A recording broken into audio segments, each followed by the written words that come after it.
Liberty Bowl Memorial Stadium in Memphis, Tennessee. Cat Sports presents the 1984 Liberty Bowl.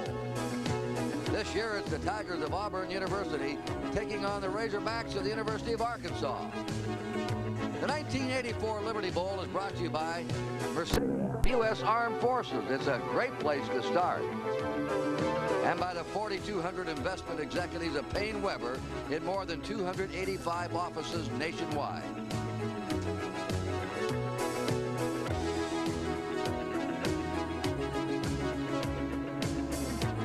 It's a standing room only in Liberty Bowl Memorial Stadium. Over 50,000 fans are here for the 26th annual Liberty Bowl. It's Auburn University taking on the University of Arkansas. Hi, my name is Greg Carr, linebacker from Auburn University. We had a good football team this year, and we're looking forward to playing in the Liberty Bowl against the Arkansas Razorbacks. And I tell you what, you better stay tuned because I think you're fixing to see a good football game. I'm Brad Taylor, quarterback from the University of Arkansas. We've had a good year, too. I can't think of a better place to be than right here in Memphis, Tennessee, playing Auburn Tigers in the Liberty Bowl. Like Greg said, stay tuned. It's going to be a heck of a football game. Hi, everybody. I'm Kurt Gowdy to call the play-by-play. Len Dawson, the former great quarterback of the Kansas City Chiefs, will analyze this game for you. And you know, Len, it's tricky coaching a bowl team.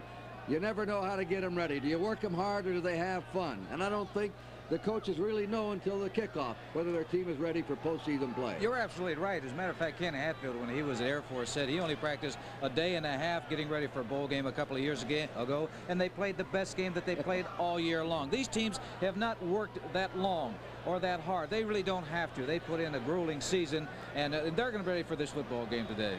Now, Arkansas is outweighed 30 pounds to a man. They're playing for the first time on natural grass. They're worried that their speed might be slowed down. Well, the defense of Arkansas is the type that they really have to swarm that ball carrier, and they got to utilize the quickness that they have to get to the ball carrier to stop a very powerful running attack for Auburn. So I don't think the field is in that bad a shape, so it shouldn't be that big of a problem. We've had a light rain off and on before the game.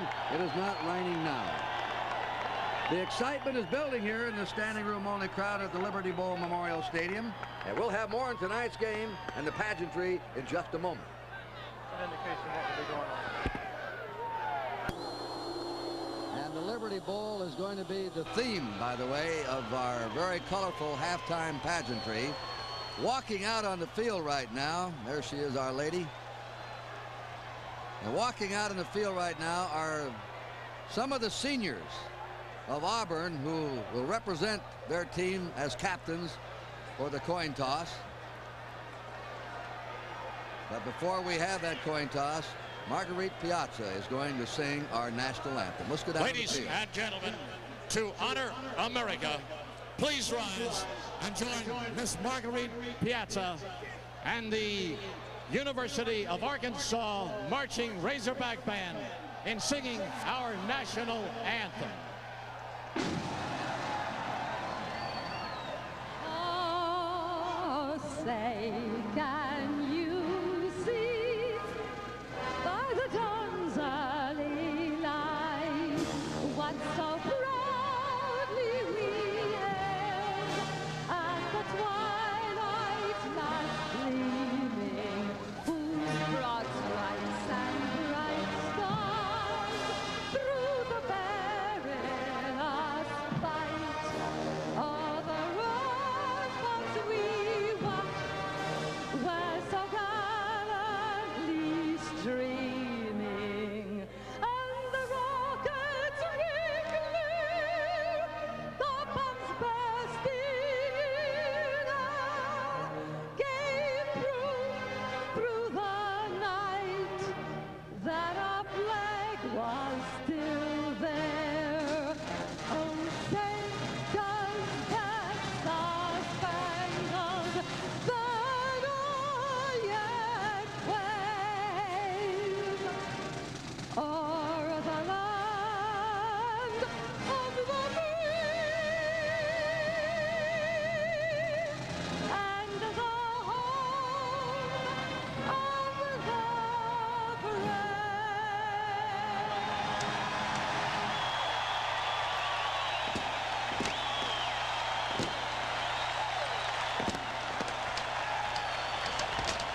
In just a moment, the Auburn and Arkansas teams will be coming out. We'll go down to the field and meet the captain and have the toss of the coin.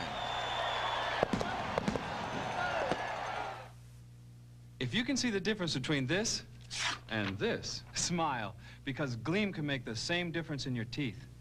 You see, only Gleam has calcium P. Laboratory tests prove it gets stained teeth whiter than any leading fluoride brand. Whiter than any gel, whiter than any polish. Auburn and Arkansas, the first time, and here comes Auburn out. Auburn picked in preseason to win the national title. A disappointing season, says Pat Dye, and he's really going to work him next year in spring practice and go. And he counts this game, Len Dawson, as part of the '85 season. Well, they lost their last football game, and they want to put that behind them. They want to end the season on a winning note, begin the new season on a winning note, because this is a team now that has a great deal of pride. They have a great expectations in the future. They want to be national champions. Pat Dye has had the best record in the first 4 years of any other head coach. Here are the Razorbacks.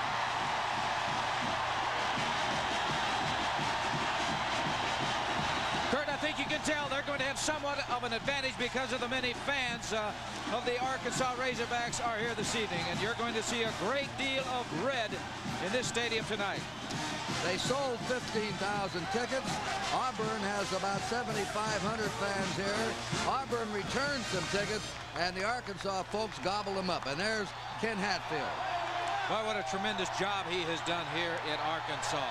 7-3-1. The 3 losses just by a total of 10 points. He returns to Arkansas, born and reared in Helena, Arkansas, played on the Arkansas National Championship team of 1964. In fact, he ran a punt back 81 yards to beat Texas. And Texas at that time was ranked #1.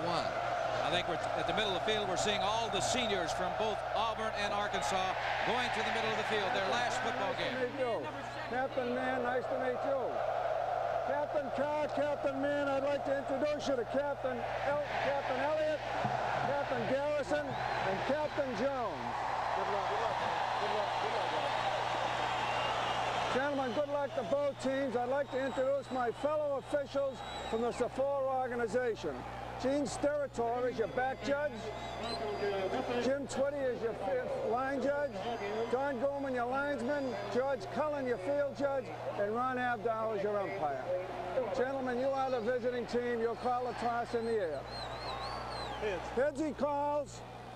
It's a tail, right? Red, you have a choice. You want to use it this half or you want to delay it? We'll take it the second half. Okay. Red has won the toss and have deferred. Kick receiver, choose a goal. Okay, gentlemen, they want the football. What end would you like to defend? We'd like to defend this. Would you put your backs over here, please? Okay, White over here. Okay, White has won the toss and going to receive, right? Gentlemen, good luck. Let's have a good ball. And handling the coin toss was a referee, William McDonald. I really like that new rule in college football. If you win the toss at the beginning of the game, you have the opportunity to take the ball right now or wait till the second half, because generally you don't have an option. But in that second half, if you're behind, you want that football. We have a slight breeze that Arkansas will have in the first quarter. That's to the goal on your right. Auburn wanted the ball. They're in white. They're going to receive on your left. There's Ken Hatfield, 10 years at the Air Force. Before that at Army in Tennessee. He was the College Coach of the Year in 1983 when the Air Force won 10 and lost 2. It's 60 degrees, far different from last year. 10 below 0 wind chill last year when Boston College met Notre Dame. The slight breeze is around 4 or 5 miles an hour. We may have a little rain tonight, but it's sort of like a spring night. Yes, it's really a fresh evening, and fortunately, I think the wind is not a factor in this football game. Brent Fullwood is in the middle. And kicking off here. Horn is going to kick off. Horn. Now you might, this young man is a terrific returner, Brent Fullwood. He once returned 3 kickoffs for touchdowns in a high school game. took 10 kickoffs and returned all 10 for touchdowns in his senior year in high school. As you saw the note, he led the Southeast Conference in kickoff returns, averaging 23 yards a return.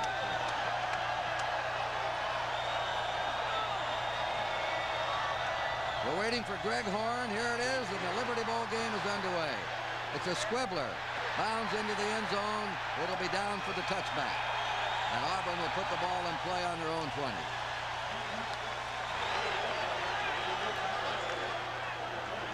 Pat Washington will be the quarterback. Brent Fullwood, Bo Jackson are the halfbacks. Tommy Agee is the fullback. Clayton Buford, the split end, and Ron Middleton is the tight end. Eric Floyd, Steve Wilson, Ben Tamburello, Randy Stokes, Stacy Searle, the inside lineman. Coach Pat Dye indicated to us, Kurt, that he's going to play a great number of people in this football game today, particularly in the first half.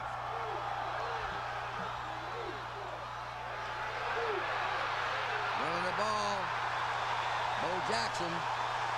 Jackson, you know, in the second game of the season against Texas, had a fractured collarbone. He missed 6 games and came back. Here's the defense. Arkansas has Raven Caldwell, Gerald Jones, a freshman, Tony Cherico, Mark Lee, Nick Miller, David Basil, the leading tacklers, the 2 men, Miller and Basil, Anderson, Wyatt, Lasker, and Joe. A great secondary, by the way, for Arkansas. Pat Dye says it's the best that Auburn will face this year. Second down, 8, Auburn. There's a quick pass, and it is complete to the 33-yard line to Freddie Wiggins. Wiggins only a freshman. He already has broken the freshman receiving record of Terry Beasley. Ken Hatfield's had his defense working on strategy to stop Auburn. They didn't stop him that last play. But here's what Hatfield's worried about. When Auburn has the football, the real key will be stopping their power sweep and all their power attack. They're so big and physical that we can't let them get a chance to break a crack. Once we do that, we got to be concerned about their deep passing game because they can score in a hurry. Well, they got a quick pitch to Brent Fullwood. Fullwood's from the 32 to his 34-yard line, nailed there by Raven Caldwell.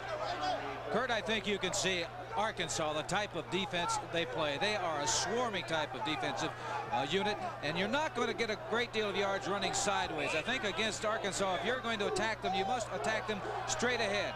Auburn does have the advantage in weight. They outweigh him 30 pounds per man at the average. It is second down, 8. Auburn on its 34. Here's the option. The pitch to Jackson.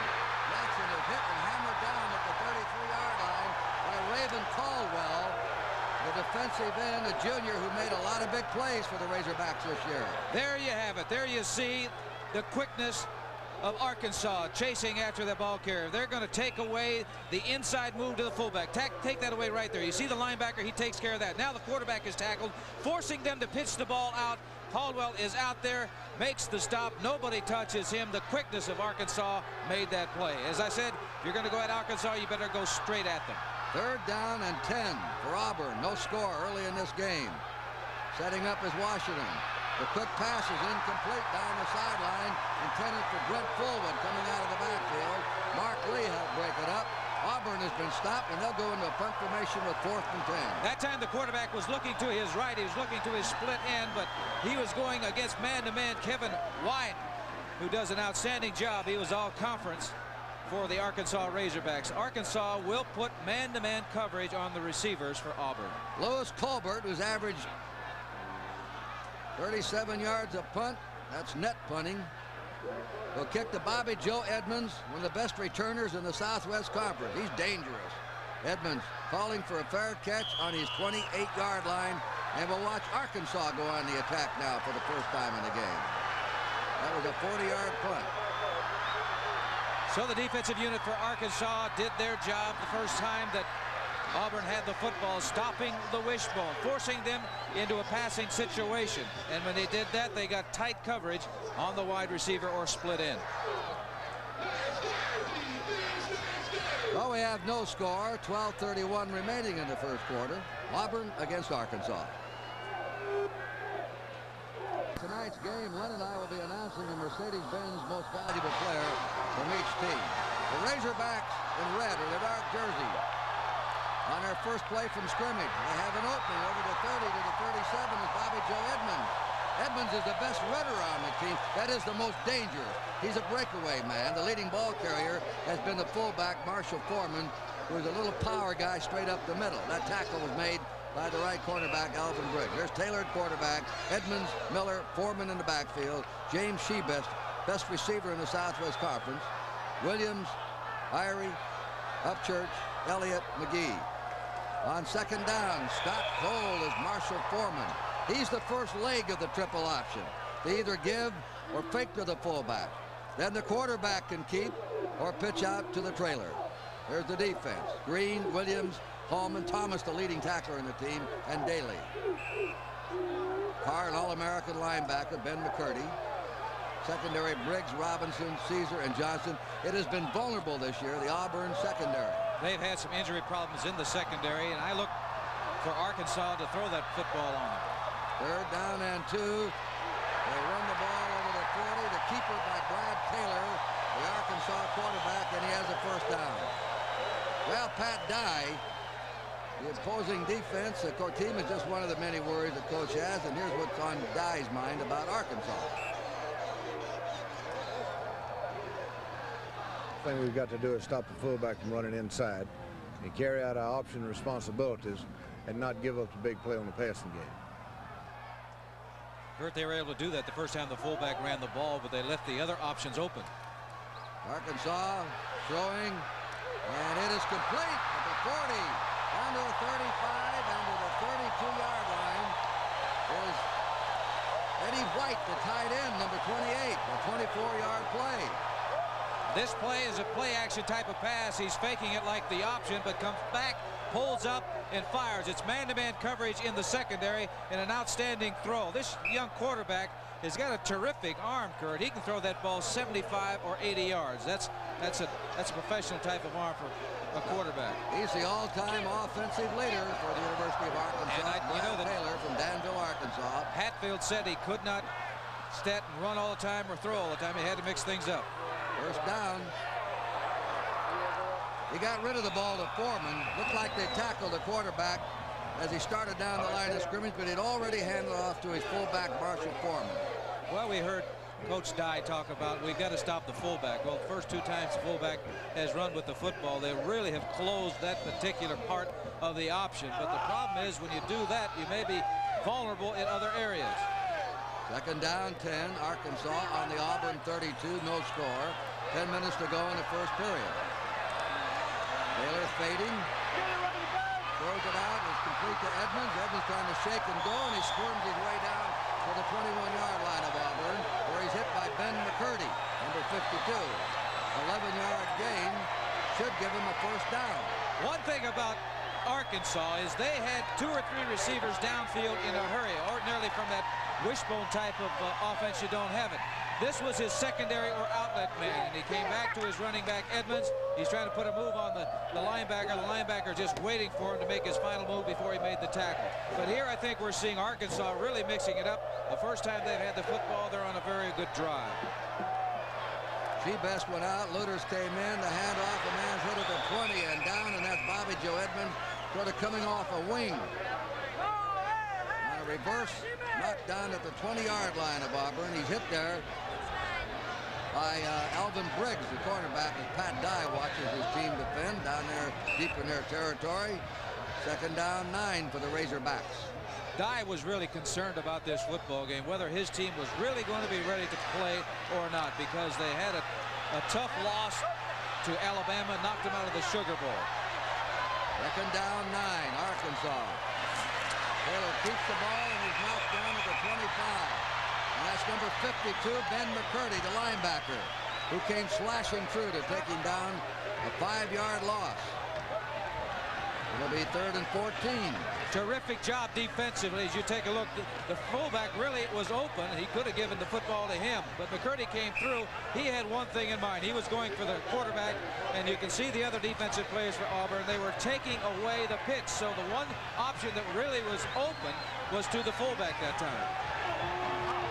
This is the 9th play of the drive. Arkansas started on their own 28. 3rd down and 14. A draw play to the 20, to the 15, and to the 14 is Marshall Foreman. Foreman's only 5'9", but he's explosive. He weighs 190, averaged 4.5 yards a carry this year. He's got terrific speed. This was a draw play, and he gets an outstanding block from Carl Miller, number 30. As you see right there, makes a good block, enables him to get past the linebacker McCurdy and pick up good yardage. Good execution by both the running back and also his teammate, the blocking back, Miller, who made a good block. Greg Horn will try the field goal, 32-yard attempt. He hit only 10 out of 18 this year. In fact, Arkansas made only 12 out of 25 field goals. Here's the kick. It's a 31-yarder. It's up. The kick is good. And Arkansas is on the board first with 7:27 remaining in the first period. 31-yard field goal by Greg Horn. There's a pause in the action here at the Liberty Bowl. We'll be right back. This is the Cat Sports Network. Dominating so far in the first quarter. They were slide underdog. Well, in that drive, they had 7 runs and 2 passes. But the important thing, Kurt, I think, is those 2 passes were complete for 35 yards. This Arkansas team held 4 Southwest Conference foes this year without a touchdown. Here's the kick by Horn. Fullwood backpedaling in the end zone, and he'll down it. It'll be first down Auburn on their own 20-yard line. Now, this is a relentless swarming defense based on quickness and determination that Arkansas possesses. And they also create turnovers, Kurt. They do an outstanding job of that. As a matter of fact, they've recovered 24 fumbles so far this year. I get a kick out of the Arkansas fans. They said, a couple of them to me, wait till we get some talent. Yes. So we don't have any talent this year. They're just playing with great enthusiasm and drive. First down, Auburn. Breaking through to the 25-yard line is number 36. That's Reggie Ware, who now freshman from Huntsville, Alabama, has gone in at fullback. And he's brought down by David Basil, the leading tackler this year for the Razorbacks. Second down, 5. We look for Auburn, Lenny, to go right at them. They're bigger, they're stronger. And that may be their best chance. And I think that's the one concern that Arkansas has, that they could be out-muscled up there. Bo Jackson is to the 27-yard line. You notice great penetration by this defensive unit of Arkansas. They are really quick, and that's what they have to utilize. And I think that was one of the concerns of the coaching staff, because it was raining here today and they're playing on natural turf. They were fearful that they wouldn't get the good burst from the start that they ordinarily do on the synthetic turf that they play on. It's third down and 3 for Auburn.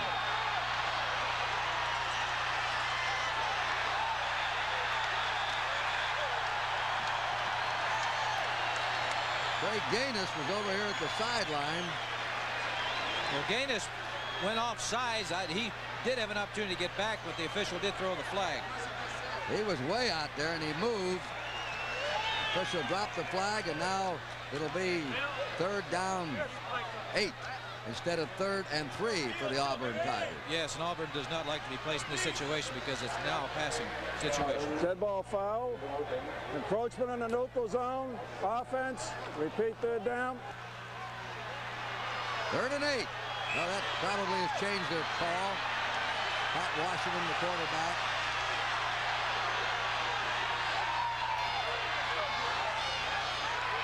Here's the pitch coming wide. Forward out to the 30, going hard to 35, and plows his way up to the 37. Brent Fullwood, just a sophomore. A 15-yard gain, and he's hauled down by Nick Miller, number 47, the linebacker. You would think ordinarily in a situation like that, third and 8, it would be a passing down, but not necessarily so for Auburn. Now, on that last play, Fullwood made a nice run, but a terrific block by Bo Jackson. Now, he has the lead block. He's got to kick out that cornerback, and he did a terrific job of doing it.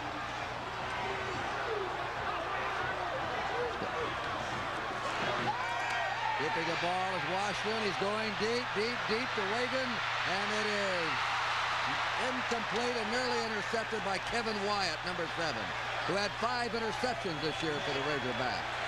That little freshman is going to be a great star at Auburn before he's through. Freddie Wiggin.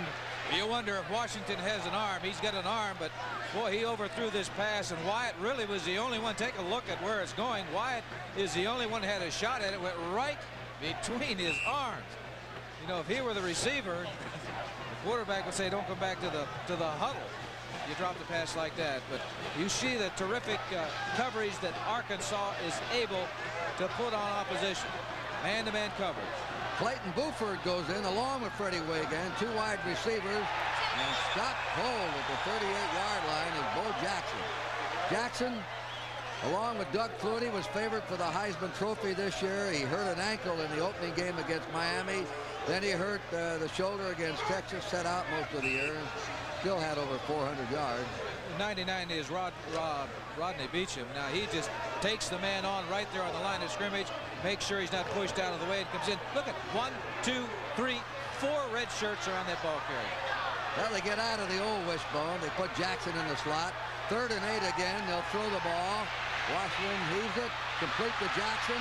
His speed to the 50, still going. 40, still going, and take him from behind. He may have stepped out of bounds on the 36, though. I believe he did.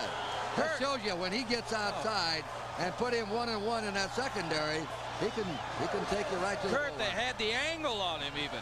34 is Bo Jackson. He is not the primary receiver. Washington finally gets him the ball, but you can see they have the angle on him. And he just outruns everybody to the sidelines. 4.2 speed in the 40. Now he steps out of bounds there, but tremendous speed.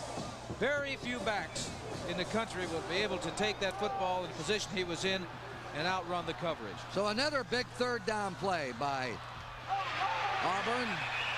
Right up the middle they go that time with Raven Caldwell hitting Tommy Agee.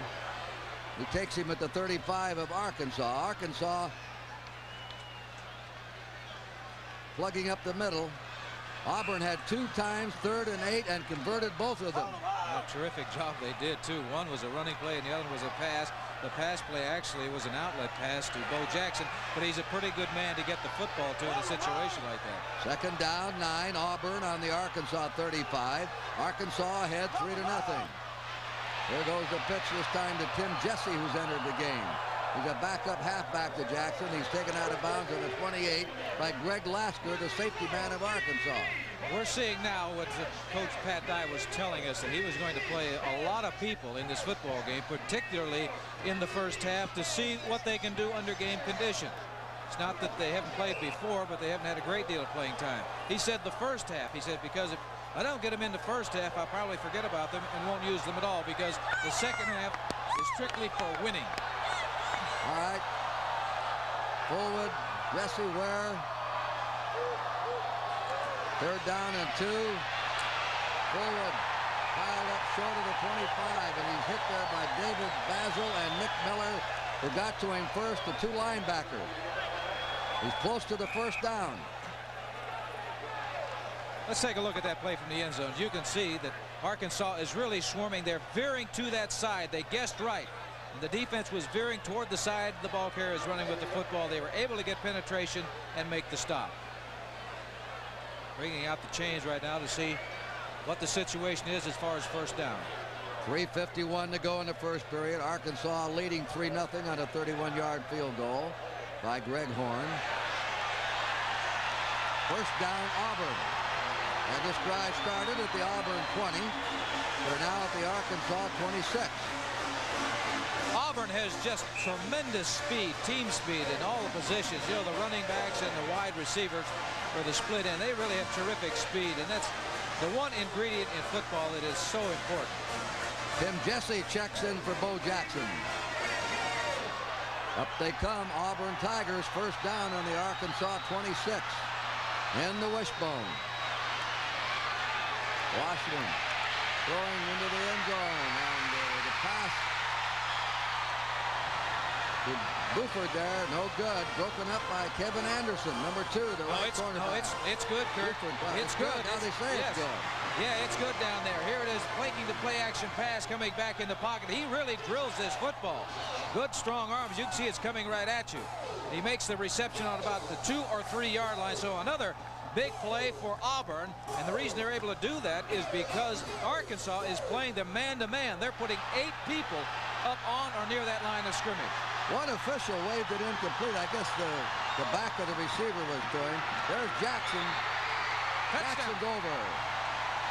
Bo Jackson plows over for the score.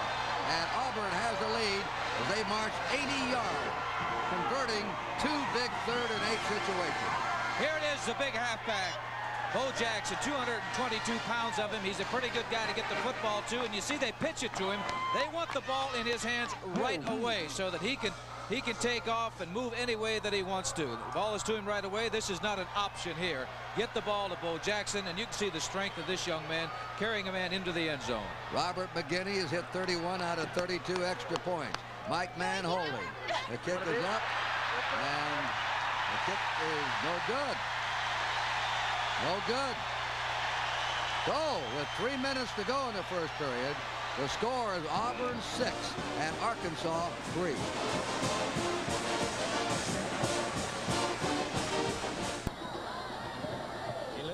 Plays, 80 yards, 4 minutes, 27 seconds. Bo Jackson, 2-yard run. That was the score. They missed the extra point, though, so it's 6-3 in favor of Auburn.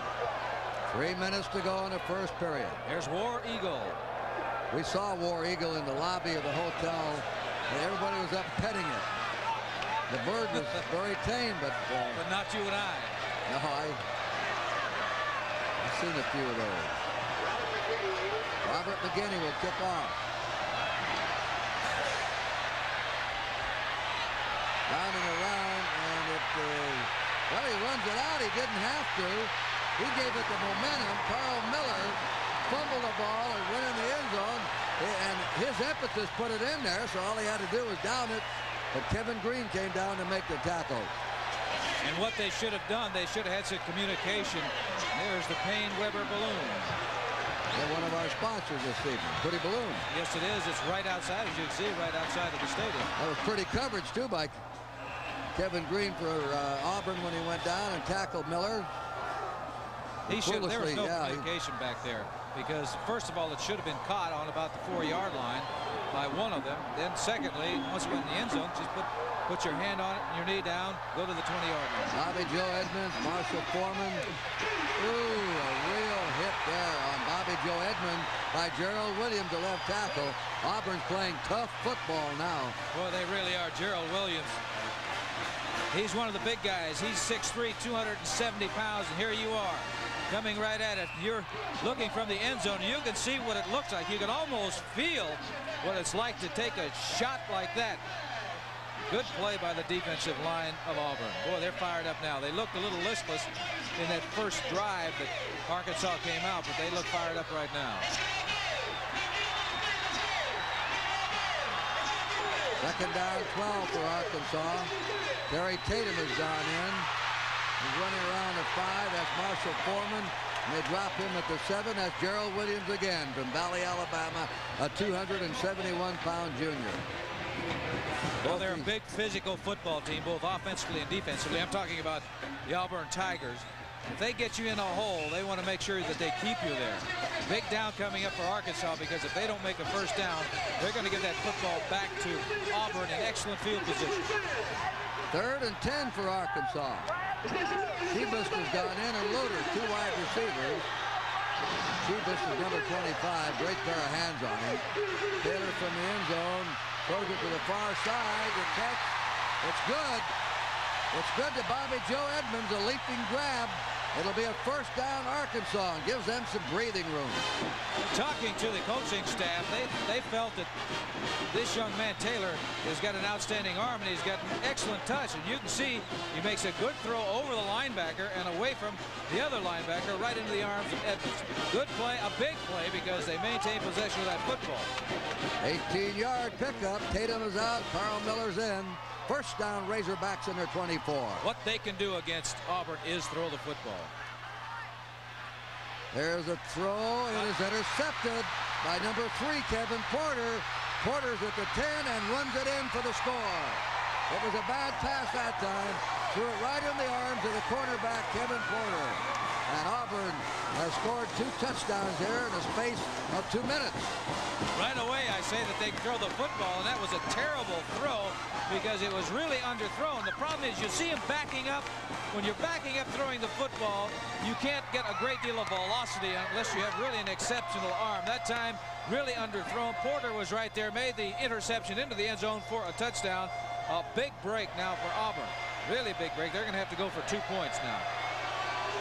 Evan Porter returned that one about 35 yards. The one thing you can't do as a quarterback, you can't be falling away from the receiver when you're throwing it. You want to step into it, toward the receiver.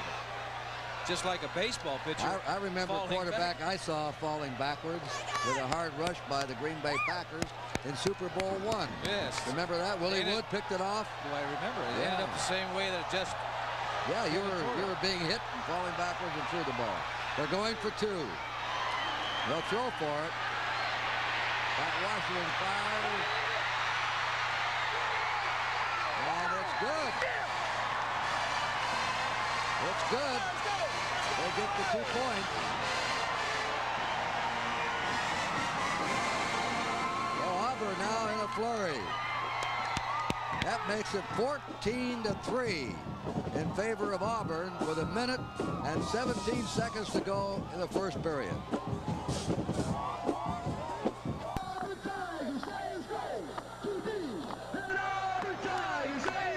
Now the Tigers are hooping it up.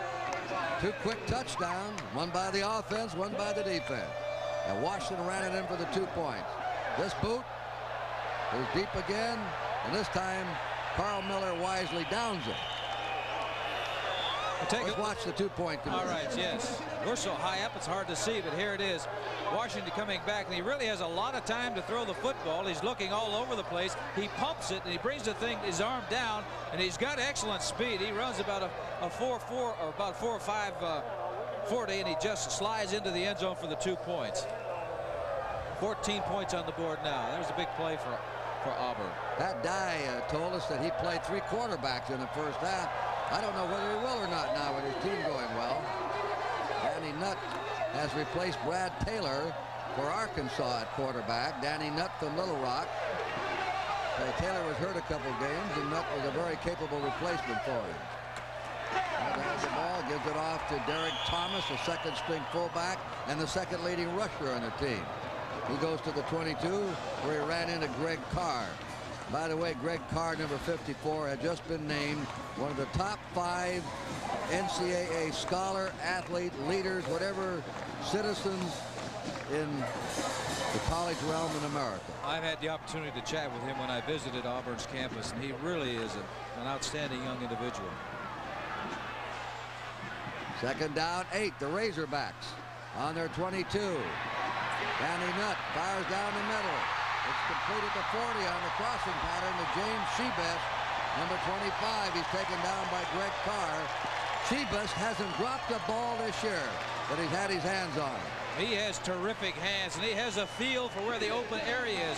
This is the zone back here. Now the quarterback's going to have to get it over that linebacker. As you see, he does that. Carr is the linebacker. He gets it over him. As you can see, the other wide receiver downfield cleared out the area, enabled Shebest to come into that vacated spot. Against SMU, Shebest caught 13 passes for 199 yards. He averaged 17.8 a reception. He led the conference in yards receiving and passing. The toss, that's over the head that time. They were claiming some interference. The pass was intended for Theo Young, the third-string tight end, 87. Alvin Briggs was over him. He was claiming that when he was ready to make his move to the outside that he was grabbed by the defensive back. But that quarterback threw the football, Nutt threw the ball way before the tight end made his final move. There are the figures on Danny Nutt. Coming in is Eddie White now, the starting tight end. That's the time remaining, 7 seconds. It's probably, unless there's a quick pass incomplete, will be the last play of the first quarter. Second down, 10. They try to run a quick signal count. Everybody meshing down there at the line of scrimmage. Elliott, McGee might have moved, the right guard, right tackle. Then Thomas points to his bench and says, hey, they moved, coach. It's a legal procedure against Arkansas. And they'll put the ball on the Arkansas 41. It'll be second down and 15. Arkansas in this football game plans to go Dead on ball the quick penalty. False start. First down. plan to go on a quick count a lot because they do not want Auburn to play those games out there jumping around, shifting from one spot to another. They want to make them show exactly what they're going to do defensively as soon as they get up to the line of scrimmage. Second down and 15. They run the draw play to Derek Thomas, and it doesn't get him much to their 43-yard line. Greg Carr stopped him as the horn sounds at the end of the first quarter of the 26th annual Liberty Bowl game, with a score Auburn 14 and Arkansas 3. County and Len Dawson will begin the second quarter of the Liberty Bowl game. 14-3 Auburn. It's a third down and 13 for Arkansas. Danny Nutt on the move. Throws on the run. The pass broken up. It was intended at the 40-yard line for Eddie White, the tight end, and broken up by Alvin Briggs, the left cornerback. So it's 4th and 13. He had Shebest down deep, or deeper than White, and White coming underneath. And you notice that time the quarterback was rolling, trying to get away from the heat, from the pressure of that rush of the big defensive front of Auburn University.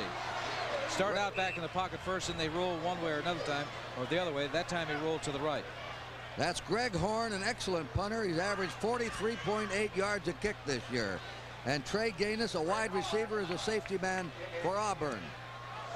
And the kick is shanked right on top. Gets a roll, though, for Arkansas, and goes out of bounds just short of the 20-yard line.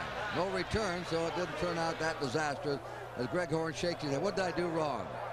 I didn't average 44 yards shanking him. 36-yard punt. We'll be back with the score. Auburn 14, Arkansas 3. Back for Auburn University football team. I hope you're enjoying the holiday season. And on behalf of the Auburn University football team, we wish you a very happy new year. Incredible athlete, Bo Jackson, a baseball star, 100-meter man, track and field star, everything.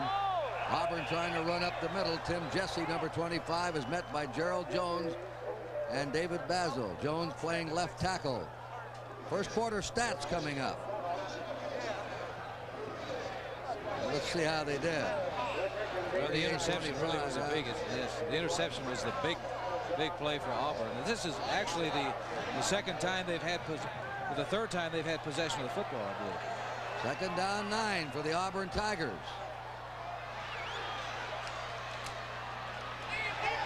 They give to the first man through. Reggie Ware, a freshman from Huntsville. They're high on him for the future. David Basil and Tony Cherico on the tackle. Auburn has only one senior on its offensive team, 5 starting seniors on the defense. Arkansas has 4 seniors on its offense, only 1 senior on its outstanding defensive unit. So both teams return a strong nucleus for next year. Third down, 7. Washington fires. He's got a man open on the 40. That's Trey Gaines from Cairo, Georgia, the sophomore, tackled by Kevin Anderson in the secondary. The reason that was completed, boy, he had all the time in the world. You're taking a look at what it's like to get the ball from center, but look at it. 1,001, 1,002, 1,003, 1,000. Boy, he had all the time in the world to get rid of the football. If you give a quarterback 5 seconds or thereabouts, he's going to find somebody open. He looked all over the field. Left, right, left again, then came back and finally got the ball to his receiver. 2 wide receivers and the wishbone setup. Washington keeps the ball. He had ideas of pitching out. You can see the big boy can move out from out under that center. You give him some room. He has those long strides, and he could hurt you outside on the quarterback keeper. David Basil took him down, number 53. Yes, if you can get Washington turned upfield, he has terrific speed for a quarterback. As I said, he'll run the 40-yard dash in about 4.5 or 4.6, and that's pretty quick for anybody, let alone a quarterback.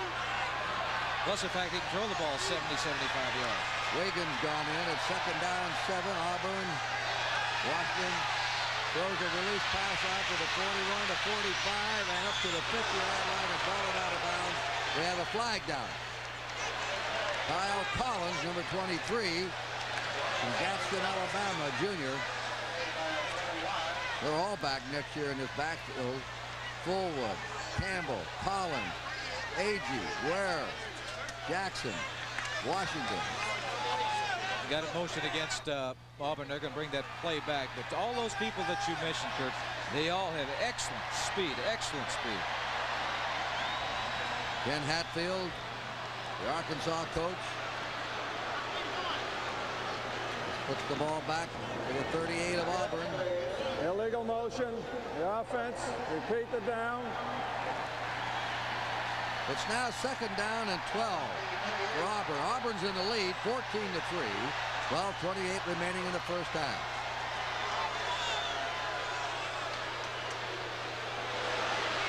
Second and 12.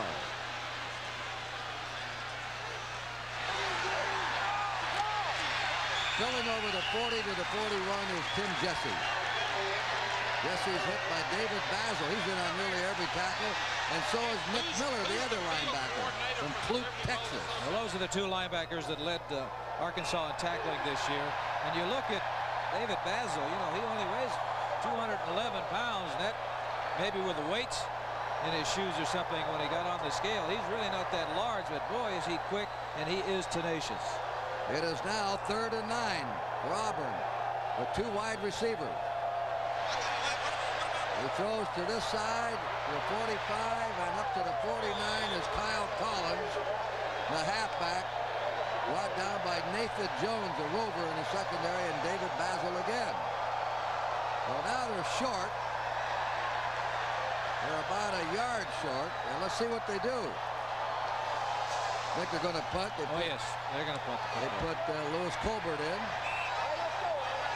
On 4th down and 1. They got about 22 people out on the field, so they're going to have to call a timeout to figure out what they're going to do. And that's a timeout charge to Auburn. They have 2 left. So there's a pause on the action here at the Liberty Bowl. We'll be right back. This is the Cat Sports Network. Colbert's the punter for Auburn. Edmonds is on his 10-yard line. A slight breeze favoring Colbert. And he boots the towering spiral. That's going to land in the end zone for the touchback. It'll be Arkansas's ball, 1st down on their 20. Well, coming up at halftime, the Liberty Bowl pageant, all the fans here in Memphis, as well as our television viewers at home, should enjoy. The theme is the Statue of Liberty, that great lady that stands so tall in New York Harbor. Internationally acclaimed opera star Marguerite Piazza, the Shelby Singers, magnificent fireworks, set piece of the statue, and the Auburn U Marching Band and the University of Arkansas Razorback Marching Band. All this at halftime. Pageantry that is time-honored, highly regarded tradition here at the Liberty Bowl. 1st down Arkansas from their 20. They pitch to the trailer. He doesn't get much. He comes up. Terry Tatum to the 23-yard line. Brought down by Greg Carr, the linebacker, the All-American, pursuing the play. It's one area that wishbone or flexbone, as Arkansas likes to call it, that they really don't do that well, pitching it to the outside. They've had most of their success giving that football to the fullback inside because he's got that straight shot. If he gets by that linebacker, it's just straight down the field. It's a foot race between he and the defensive backs. You could have a big gainer. Nutt is still in there, quarterback. He's got a quick drop. Now he throws. It's well covered. It's intercepted by Jonathan Robinson of Auburn, their 2nd interception, and he's down on the Arkansas 45. He threw into double coverage that time. He had no chance to get the ball to the receiver. He was looking for his back, Bobby Joe Edmonds, and he never should have thrown that football. He was just throwing that up there and hoping. Here it is going back in the pocket after faking the play pass, and here he is throwing it flat-footed. The ball hangs up there. The receiver goes down. Interception number 2 for Auburn. They're once again in good field position. Well, we'll be back. Auburn has the ball in Arkansas territory, and Auburn's leading 14-3.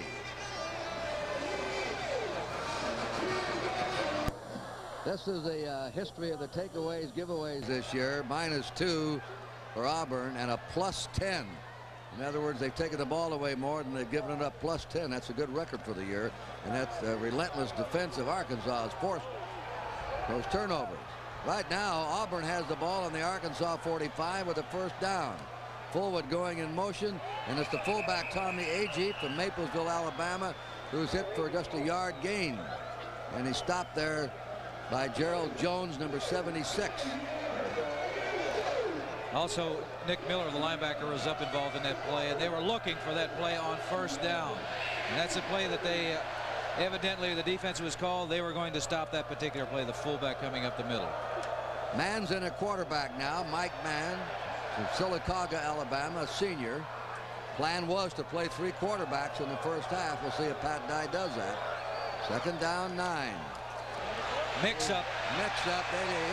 Hey, he's faking here, he's faking there, and then he's hit by Mark Lee, 22, and Ricky Williams, who just went in the lineup, number 57, to replace David Brazel. He had a halfback on the wing, and he was expecting that halfback, after faking the ball to the fullback, to come back around, but the back went the other way, so the quarterback was standing right there with the ball in his hand saying, wait a minute, I don't want it.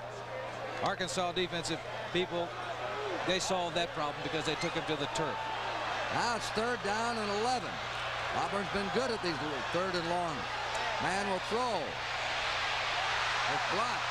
And now they have a 4th and 11. And that's Raven Caldwell, who led the Arkansas defenders in sacks this year. He's a big play man, and he deflected that one. Defensive linemen are taught, once you get penetration, the quarterback is about to throw the ball, try to time it, get up in the air, and see if maybe you'll get a shot, and there it is right there. Caldwell getting a right hand up in the air, batting that ball away. And for Auburn, it's fortunate it didn't stay up a little longer because the linebacker was right there in a position to intercept. On formation with Colbert, Bobby Joe Edmonds is the safety. He'll try and pooch this one up around the goal line. Fair catch call. Arkansas has the ball again deep in their own. They've had no field position after that opening drive that culminated in a field goal. Since then, they've been pinned back deep in their own territory. 34-yard punt. We'll be back. 14-3, Auburn in the lead. Arkansas threw the ball away twice. That's been it. They'll try and scramble up the middle. Danny Nutt, the quarterback from Little Rock. Nothing there. And Auburn's really clamped down on this Arkansas offense. They really have. What they've decided to do, they sent the defensive lineman straight after the quarterback. They say, forget about the pitch. We don't want him to have the option to run with it down here. So go after the quarterback, tear his head off if you possibly can. And that's what they did on that last play. They started their drives on their own 28, their 6, their 20, the 20, and the 12. It throws the ball to the sideline. It's incomplete. Intended for James Shebest. And some of the Arkansas fans are claiming that Shebest was hooked there around the head by Alvin Briggs, the cornerback. But no, say the officials. I think it's a good idea that he threw that ball over his head because Briggs looked like he was in position to make the play. See him, he's coming up. And if the ball hadn't been thrown high, he was in position right there. Now, he did put his right hand on the receiver, but I think that was after the ball passed him. But the point I'm trying to make is that the ball had been thrown lower. That young man Briggs would have been in position to make the interception. If he did, that's all she wrote. It'd have been another 6 points for Auburn. Shebest and Looters are 2 wide receivers. It's 3rd down and 10. Arkansas's pass complete to the 30. Up to the 35 is Bobby Joe Edmonds as he slithered out of the backfield, but we have a flag down. It could be, I don't know, but they didn't seem to be set for the full second before they snapped that football.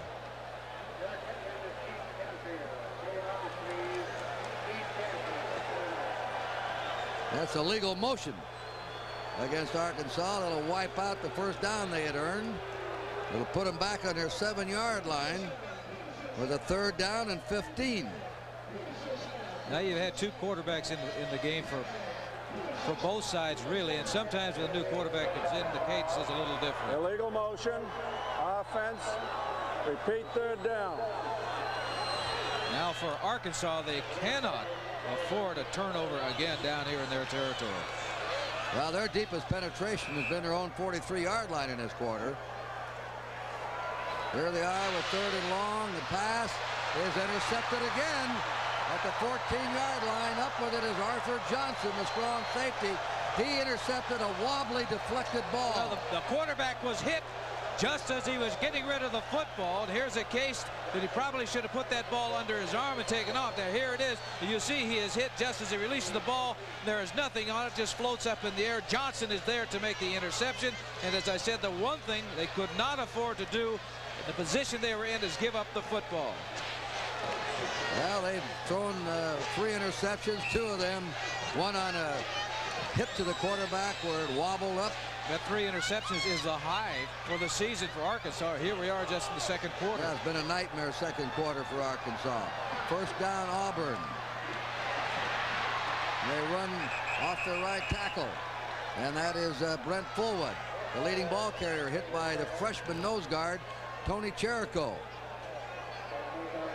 Put the ball on the 11-yard line of Auburn. It is second down and 7.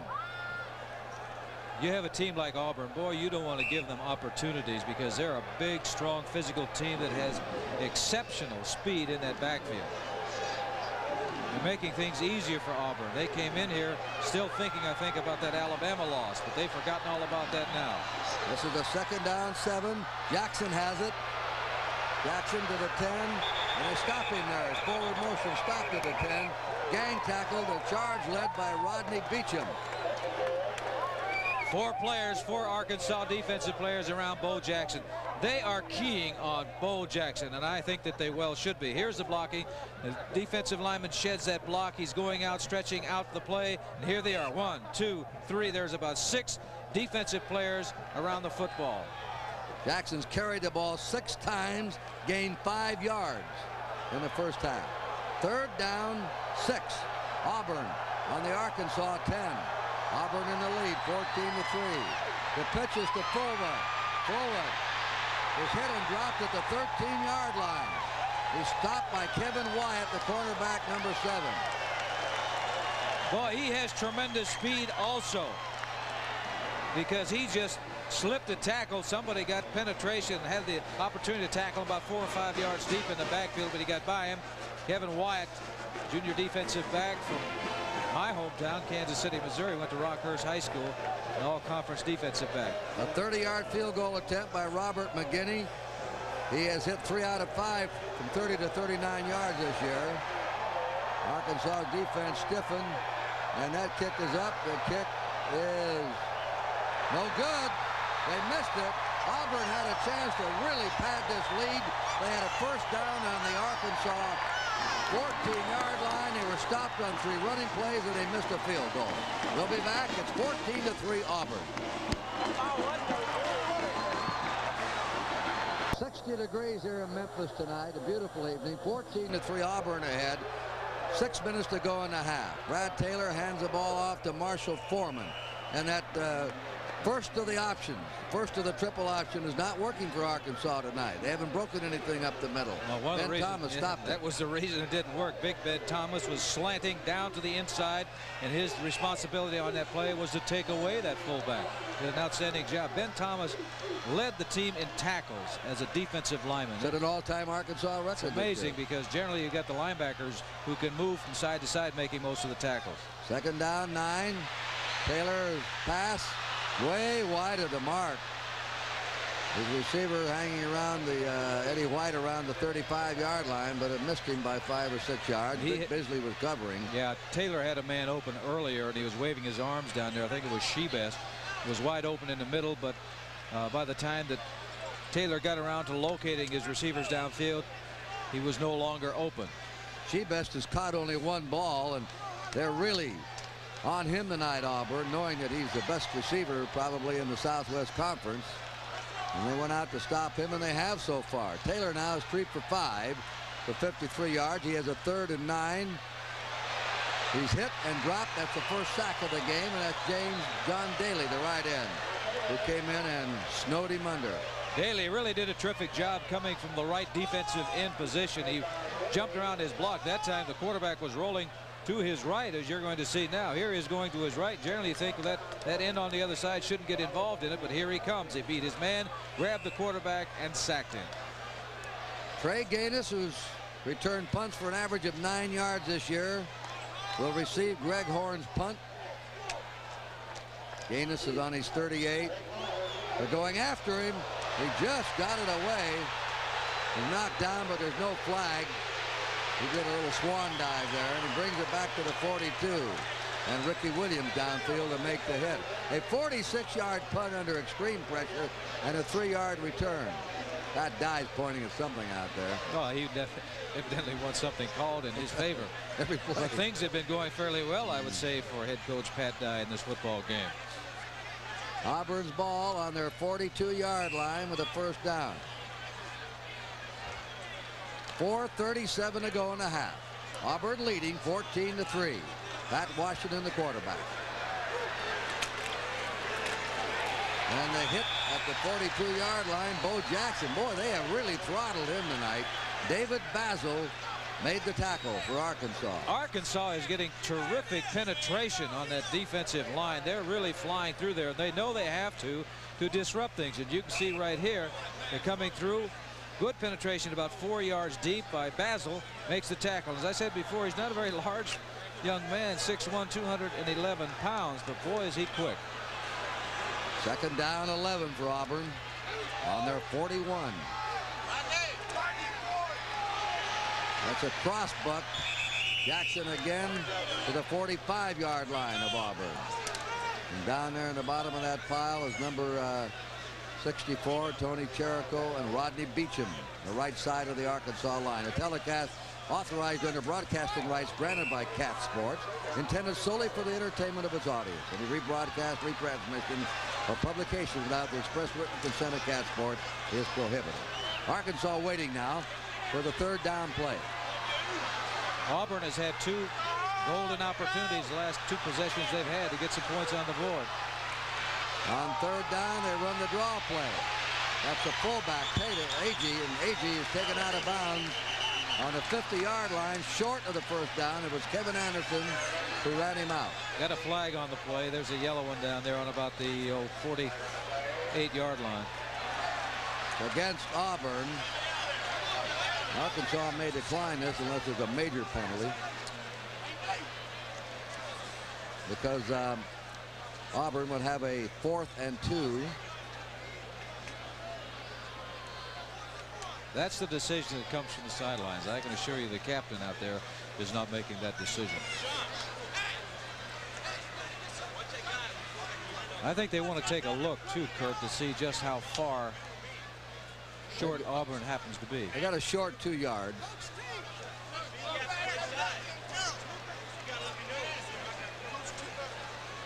Now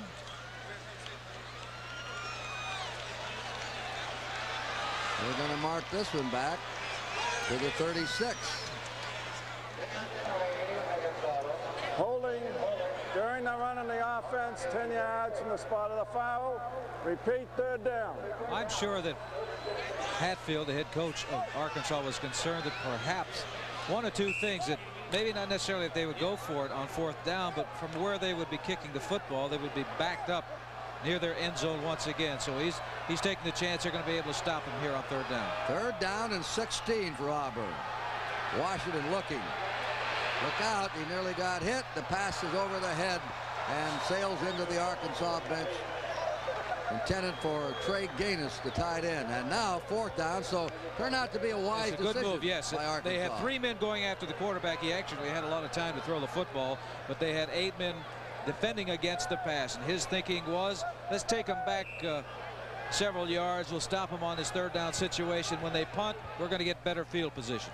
That's a positive, aggressive type of way of coaching, and I really like that. Lewis Colbert to punt. Bobby Joe Edmonds, a breakaway man, is the safety. Edmonds takes it on his 24 with a fair catch. Yeah, not great field position, but better what they've enjoyed. It was a 40-yard punt.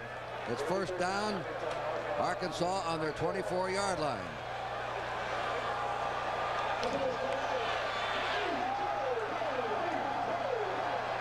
Brad Taylor will be the quarterback. 3:03 to go in the first half. Arkansas scored first on a 31-yard field goal.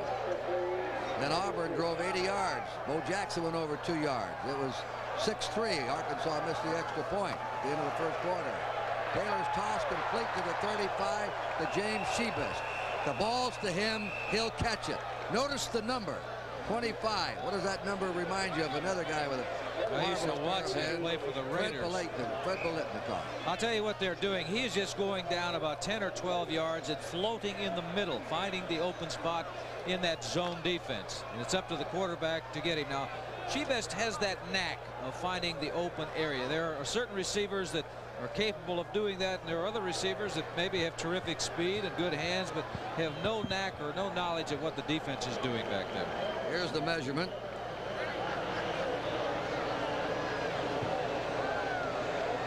First down, Arkansas. Boy, not by much, was it? They're on their 35-yard line. They have not had a scoring threat since they got the ball for the first time in the game and drove it right down the field and then hit a 31-yard field goal from their own 20. That's the first Arkansas first down in the second quarter. Taylor running the option, and he gets maybe a yard on it, and that's all. When Harold Hallman, the nose guard, and John Daly knifed in from the right end. Good pursuit by that Auburn defense because they were coming right down that line of scrimmage. The linebackers were handling that situation. They took away, first of all, the fullback going in there on the first option, and also the pitchman was not open either, so the quarterback had no choice but to run with the football. But unfortunately for him, there were 3 defensive men surrounding him. Carl Miller enters the Arkansas backfield. It's second down 9. Taylor throws the ball on the run. It's incomplete. It deflected over to Shebest from Bobby Joe Edmonds. It is incomplete. Shebest nearly caught it before it hit the ground. Quarterback should never have thrown it. Now you take a look here, he's faking, but he had a lot of room to run. He steps up. He could have run with the football right there, but he threw the ball and tried to make a delicate pass. That's and they're dangerous very right there. fortunate that it was not intercepted. And here's the tail end of it. Shebest is coming back, always alert, doing everything he possibly can to try to come up with the football. As you can see, it does hit the ground. No, Lenny, he caught a pass in the end zone against TCU that actually hit the turf. And Shebest says, I knew it, but I came up and held the ball up like it was a touchdown, and I got the touchdown. Here's a draw play to the 40, coming up to the 45, and spilled at the 47 is Marshall Foreman, the fullback, hit in the secondary by Vic Beasley, and that'll give him a first down as the clock stops with 1:35 to go. Really quick fullback. Foreman is one of those speedsters in the backfield. That was a draw play. The quarterback really did an outstanding job of making it look like he was really going to throw the football. He actually went by the fullback, then turned around and handed him the football. Theo Young's in a tight end replacing Eddie White for Arkansas. First down, Razorbacks on their 47. Taylor right down the middle. Just knocked away. Just knocked away there by Jonathan Robinson. They might have had a touchdown. The pass to the tight end, Theo Young. That's why Young was open. Had he thrown that ball properly, he had his man beaten. He made a move, was going down the middle of the field. They were doubling up on Shebest on the other side, and he was all by himself in the middle, but the pass was thrown behind him. Clock stops with 1 minute and 15 seconds to go. The one area that's going to be open, that tight end is going to be able to get open because they are doubling the split end. In the middle of the field is where they have the opening. Arkansas fans don't worry much when their team's behind. They were great in the second half this year. Now he throws it into the crowd. Didn't want to chance another interception intended for Jamie Luter. Arkansas, listen to this. In the fourth quarter this year, has scored 86 points to 27 for the opposition. The fourth period has been by far their best quarter. Well, first of all, they've got an outstanding defensive unit. They're ranked in the top 10 in the country for giving up the fewest number of points. They're only 12.5 points per football game. When you look at this game going on this evening, it's not been so much the defense that's yielded for Arkansas, but the offense has turned the ball over 3 times, once for a touchdown. Auburn's running true to form. The second period has been their best period. They scored 130 points in the second quarter to 51 for the opponent. That pass wide open. Drop. That is Eddie White. He had the ball. He could turn upfield. He had a cinch first down.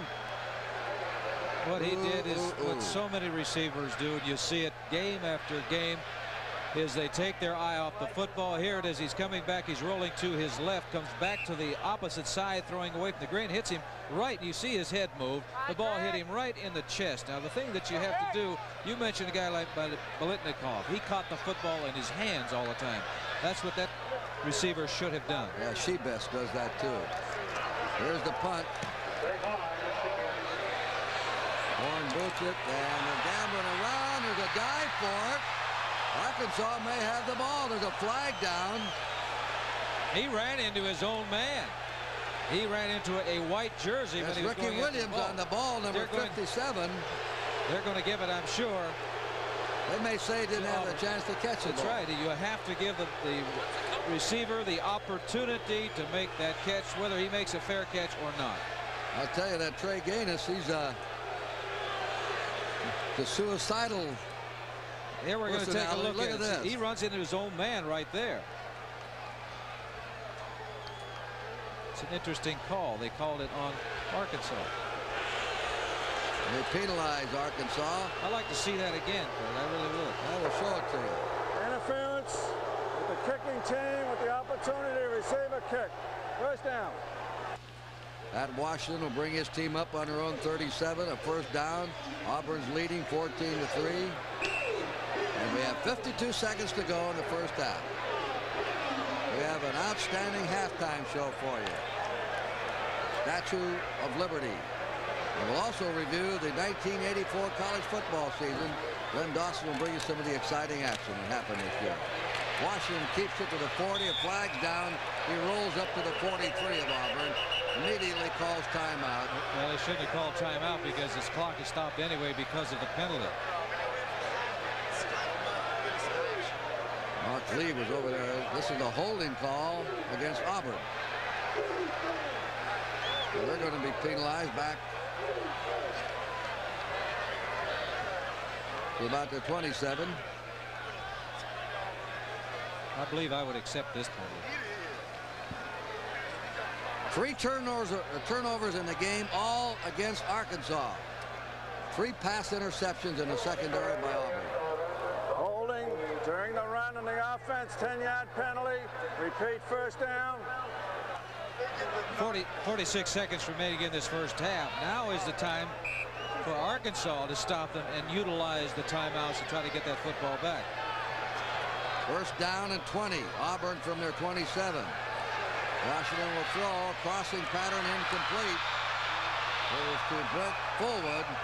A little frustrated after he couldn't handle the ball. He pushed that Arkansas defender out of the way. Incidentally, an interesting phase of this first half, Len, is Auburn's secondary is supposed to be weak against the pass. They've intercepted 3 passes, although a couple of them weren't well thrown.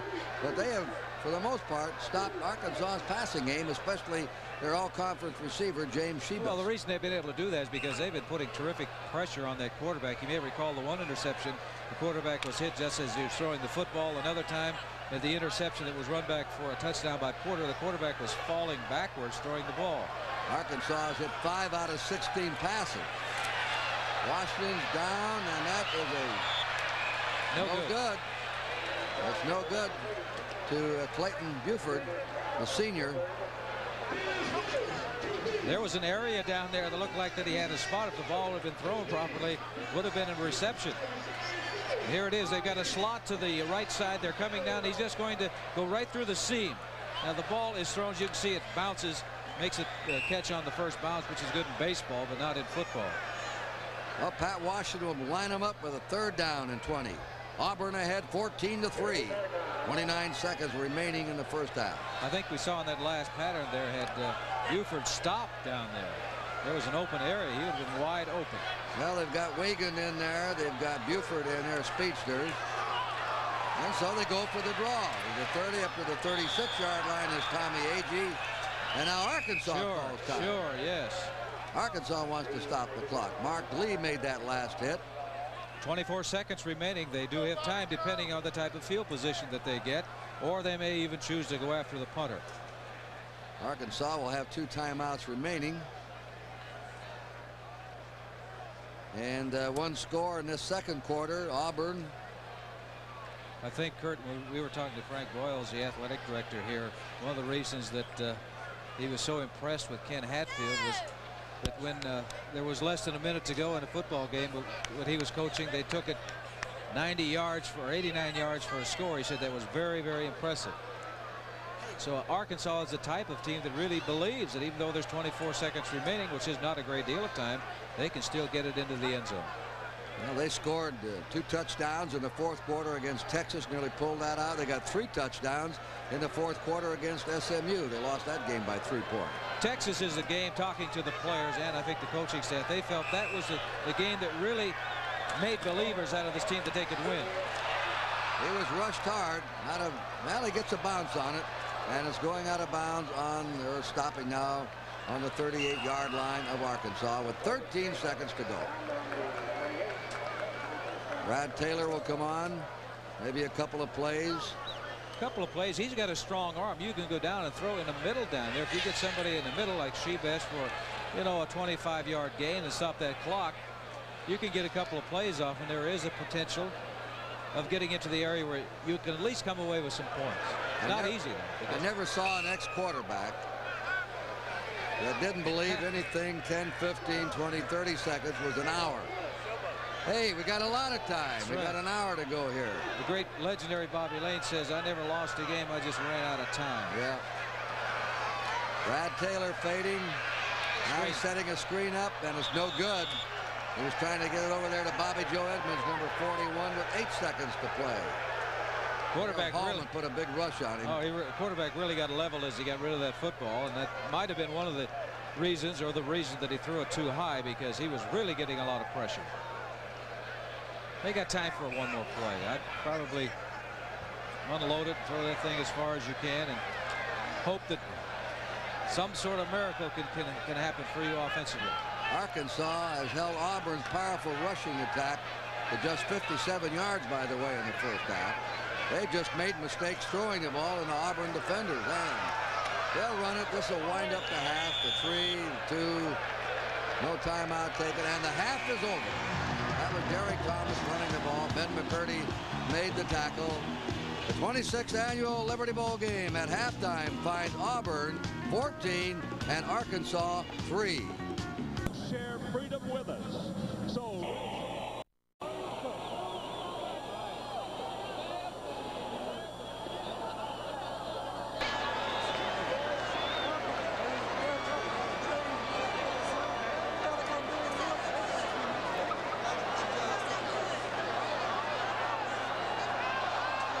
Statue of Liberty.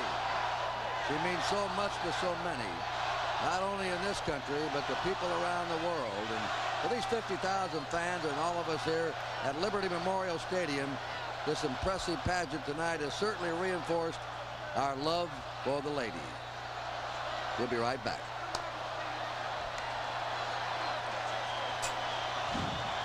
We're just moments away from the second half kickoff here at the Liberty Bowl. Our halftime score is Auburn 14, Arkansas 3. This is the Cat Sports Network. Brought to you by Mercedes-Benz, engineered like no other car in the world. And by IBM. Whatever business you're in, an IBM business computer system can help you run it.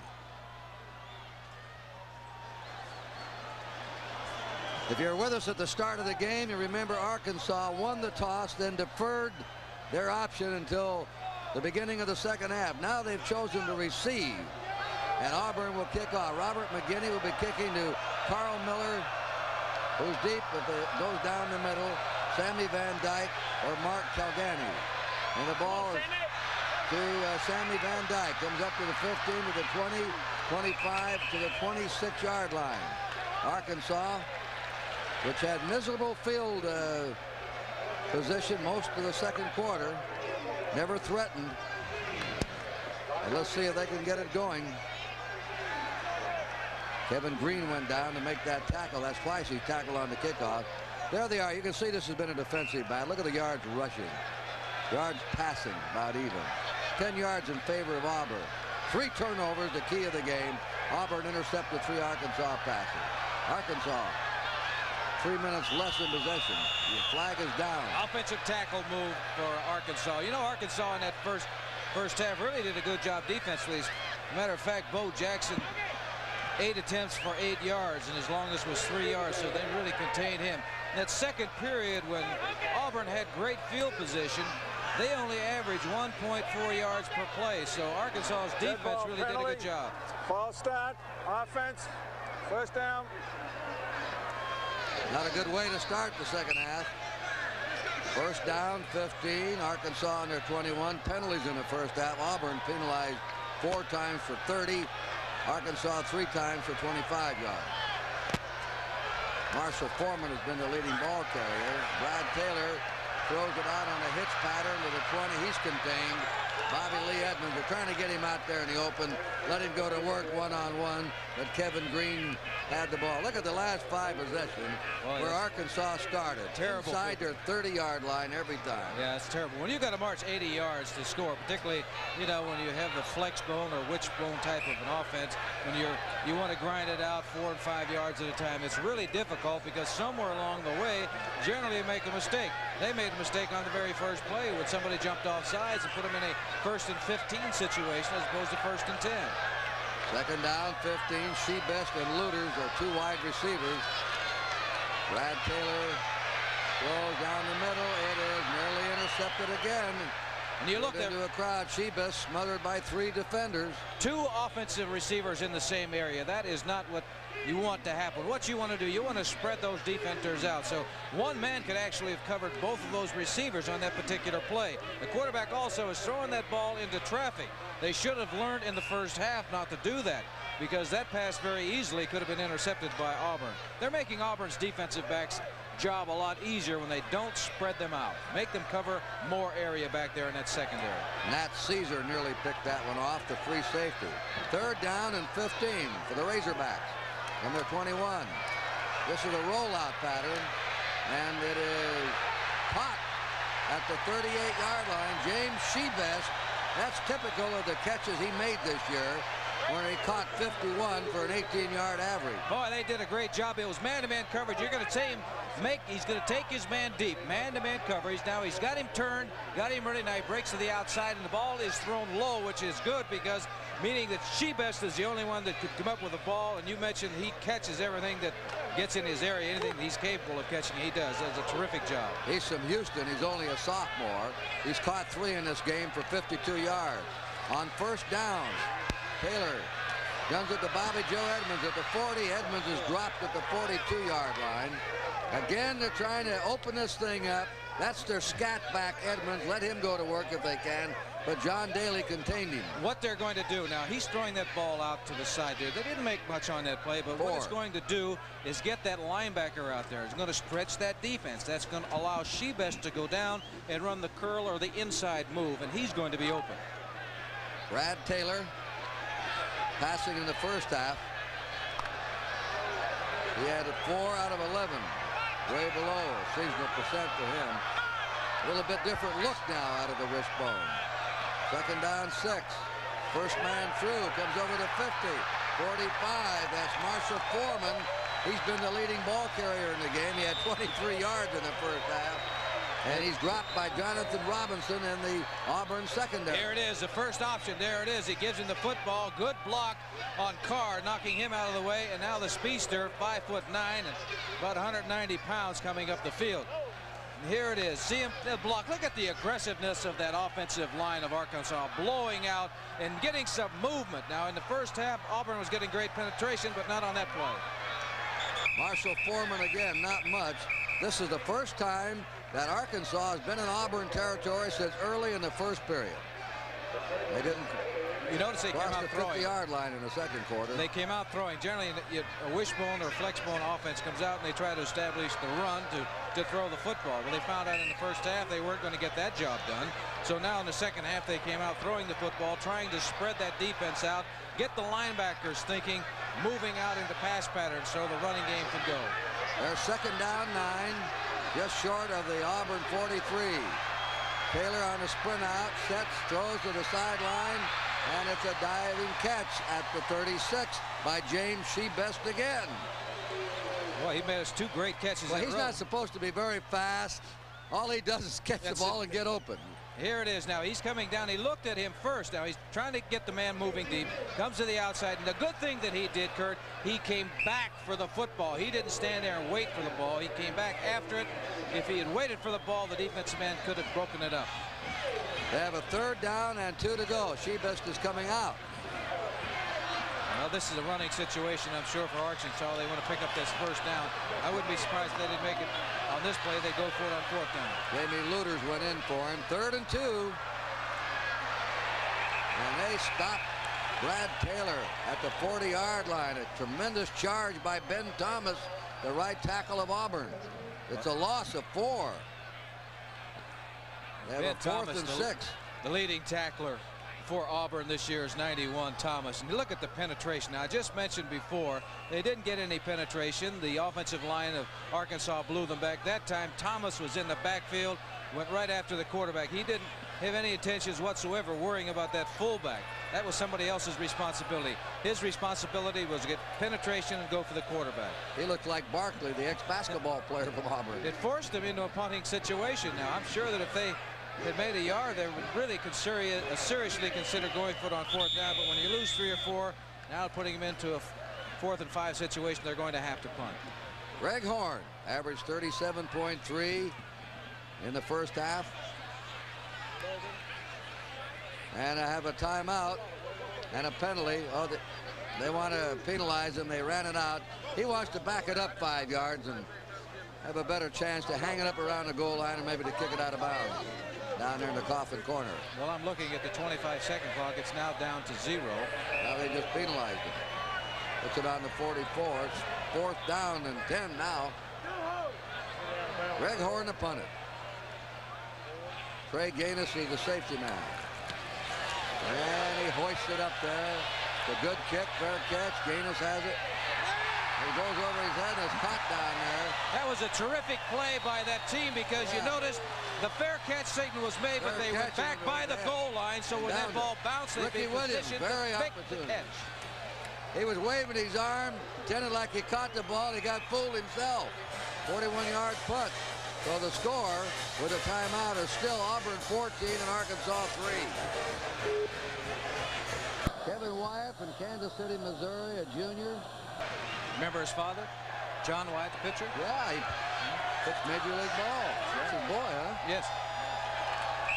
3-yard line, Auburn. Now Arkansas is going to have about 8 men up near that line of scrimmage. They know they're going to have to run. Look at that, Nick. Auburn jumped offside. Flag down. That'll be a legal procedure. Looked like Reggie Ware, the fullback, 36. They also had an offensive lineman that moved before the snap. I would look for Arkansas to have at least 8 men up near that line of scrimmage because they're looking for Auburn to run with the football and try to get it out of that terrible field position. David Dudley's gone in as a rover back. That is, they can play anywhere he wants for Nathan Jones for Arkansas. Now it's 1st down, 11.5 yards. They were penalized half the distance to the goal. Auburn has not committed a turnover tonight, and Arkansas wants to make them come up with their 1st one. That's the same play. Nearly got tackled for a safety. He escaped 3 men and brought it out. They should have had him in the end zone, and then they should have had him on the 1-yard line. Kevin Anderson made the stop. That was a big run by Brent Fullwood. That was a terrific play. Now, the penetration was there. They had about 8 men up and near that line of scrimmage, knowing they're going to have to run. He pitches the ball out. Forget about the option. Now, here's the penetration right there. Tackle is missed. Right there.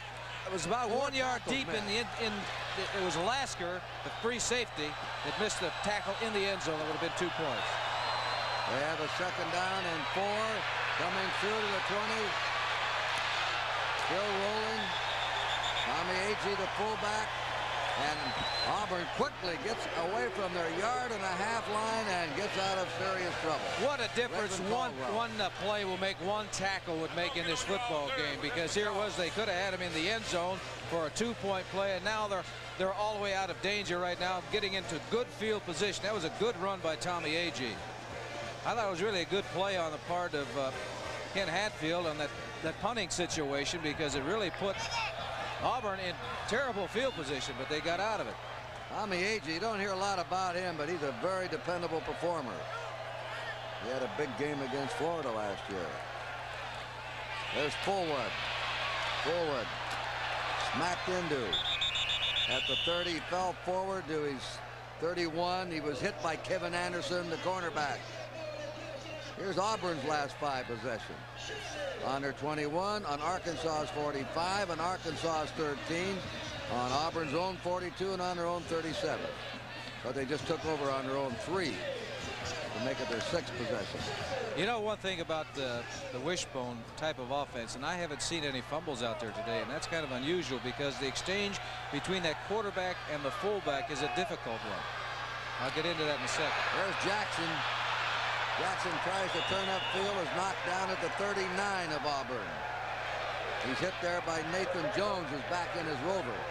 I was talking about the fullback and the quarterback exchange. You look at the attendance here at the 84 Liberty Bowl, 50,180, and you can see by your picture that all the seats are taking. The quarterback has to put the ball in the stomach of the fullback. He can't grab that ball because he doesn't know whether he's going to get it or not. And it really is a split-second decision type of situation the quarterback has. And oftentimes that's why there are fumbles. And I know that's the toughest thing for a quarterback to do, to put it in there, and the fullback doesn't know whether he's going to get the ball or not. And there just becomes a certain point where the fullback has to grab the football. All right, Washington is injured. He's going out, and a freshman, Jeff Berger, is coming on. All right, we have a timeout here. 9:08 to go in the 3rd quarter. There's a pause in the action. We'll be right back. This is the Cat Sports Network. $1 on every new Toyota, including 3- and 5-door Tercel lift. Jeff Berger has come in. They're the 2 presidents of the respective schools here in the Liberty Bowl up there in their viewing box. One is smiling, the other one isn't. Berger this year has passed 8 times out of 13.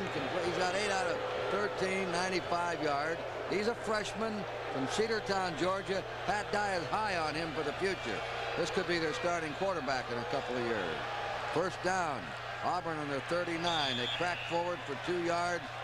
And that hit is made on Nick Miller on Reggie Ware.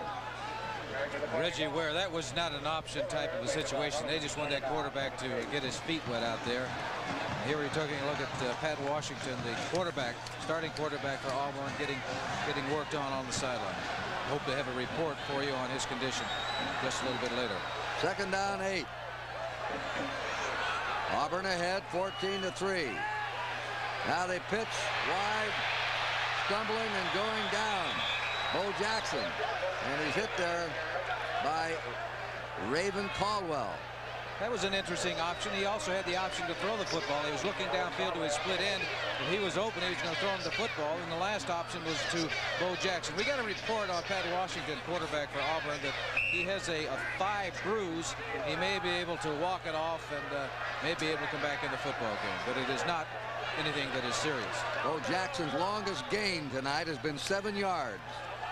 He's really been stifled by this quick Arkansas defense. Well, you take a look at the linebackers. They're following him wherever he goes. That's Third down and 7. The pass deflected by Nick Miller, the linebacker, number 47. And Auburn, who'd marched the ball with a lot of guts from their own 1.5-yard line right out to their 42. Good play by Miller. Here it is. If he gets the ball over that linebacker's hands, it's going to be complete. You can see that man is wide open. Miller made a good batted it down. Next thing he's got to do is catch the football and go the other way. Punt formation. Lewis Colbert. Bobby Joe Edmonds is the safety man. They're going after him. They got him. Flag is down. They hit him. They hit him. A flag down. You may have running into the kicker on this one. You got it. That's right. They were going after that. Tony Cherico, I believe, ran into him. They had right up the middle, too. They had somebody coming right after him. I guess it was Cherico that eventually hit him, but it looked like he might have a shot at blocking this punt. Oh, that's a costly penalty. Oh, yes, it is, because you can't get into the kicker. You just got to get so far and then jump up in the air. As you can see it right now. There's He did jump up right in the there, air. 64. He tried to get back. You see, he tried to get away from him, but he couldn't. He knows what happened. You can take a Nail him look with right a 15-yarder. Personal foul, roughing the kicker, defense. They're trying to make something happen, Kurt. That's what they went after the kicker there in that situation, hoping to get a block, turn something over, something big happened for their football team to turn this game around. Well, Auburn was giving the ball up. Now they've got it back again after that costly penalty. And Jackson has hit at the 39 of Arkansas. A 4-yard gain. He ran into Raven Caldwell. 7:24 to go in the third quarter. Auburn sitting on an 11-point lead. It's been somewhat of a defensive struggle. Auburn scored one of his touchdowns on an intercepted pass. They intercepted 2 others. They haven't had a turnover, and they have stopped Arkansas. They haven't really done anything since Porter intercepted the ball and went in for the touchdown. Second down, 6. Berger throws the ball out. Is it could be a lateral. No, it isn't. Incomplete. Incomplete forward pass. Nobody fell on that ball. I wouldn't have taken any chances. Boy, that was I've seen that happen. close. That's for sure. That would look very close to being a lateral. Third down and 6. Take a look at this. All right, take a look. He's faking to the fullback. AG coming in here. He's going out. You can't see from that angle, but it was very close to being a lateral. Maybe he thought, well, I can't go back and get it anyway, so I'll just walk away. But there was the official standing right on the side that you can see. He's on about the 39-yard line. He was there and made the call right away. Trey Gaines is in as a wide receiver, replacing Freddie Wigan. Ricky Williams is in. Here's Berger, the quarterback. You hit him, and he's back to the 39, and that's all. Rodney Beecham reached him, wrapped him up, let him slither away, but his momentum was shot. And he just got back to the line of scrimmage, and Auburn has a 4th and 6. I get the feeling watching, Arkansas out there, that defense really is doing a terrific job, even with all the problems that they've had. 3 interceptions, roughing the kicker, giving him the continuation of the football, but they have stopped Auburn's offense. If they ever get anything clicking, they come up with a big play to turn this football game around. Well, Auburn led the Southeast Conference in rushing this year, and total offense. Got a great running game. This kick is headed to the end zone and bounces through. The touchback. Arkansas has the first down on their 20. We have 6 minutes and 9 seconds remaining in the third quarter. It's still Auburn 14 and Arkansas 3. Look at that sign. I'll tell you one thing, Pat Dye will never get that Alabama game out of his mind. Boy, he's still talking about it. He won't forget that one. There's a screen pass. Bobby Joe Edmonds. They're over there, and they grab him at the 24, a 4-yard gain. He is the best scat back on the team, the chance for a big play. And they've tried to hitch the ball to him, screen it to him, but Auburn's been very alert over there. They stopped him so far, but that's a situation like Bo Jackson. Get that ball often to somebody. Somebody has to make an open field tackle. Now, they've been able to do it so far on Edmonds, but, it only takes one. You miss that tackle, and there he goes up the field. And he had the screen pass, a couple of blockers in front of him that last time. Marcus Elliott is out. All Southwest Conference right guard. Wells has replaced him. Marshall Foreman rolling up the middle. He's been the best ball carrier in this game.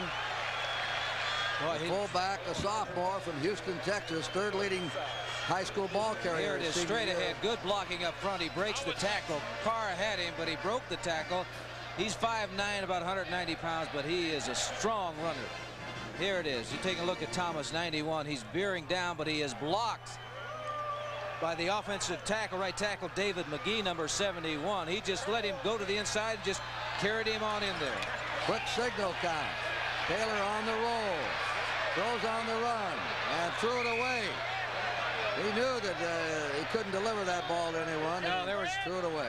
Split end. It was Shebest was down there. There were 3 defensive men around him. That was a wise decision.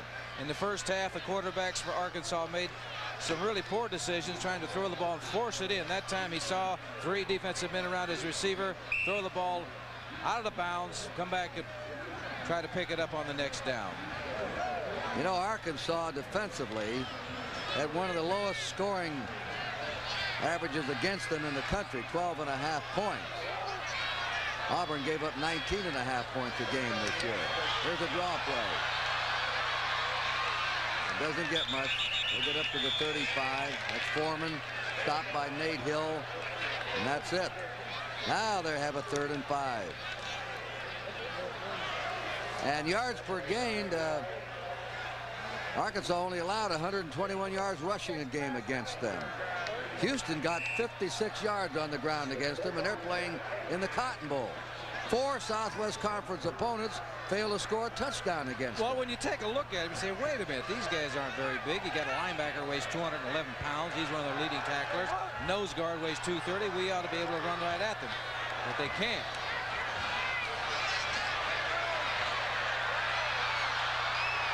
Another interception. That's Vic Beasley. 4 interceptions by Auburn's defense, and they thought that would be the weak spot. Arkansas could throw against that defense. When that ball bounces up in the air, there's generally a defensive man around. You can see here it bounces off the receiver. It's up in the air, and here comes the Auburn man. He's playing center field. Vic Beasley, number 31, very alert coming up with that interception. Now he's playing center field, and his job was don't let anybody get behind you. Keep everything in front. The 4th interception of the day. I'll tell you, it's a wonder Arkansas is not way out of this thing.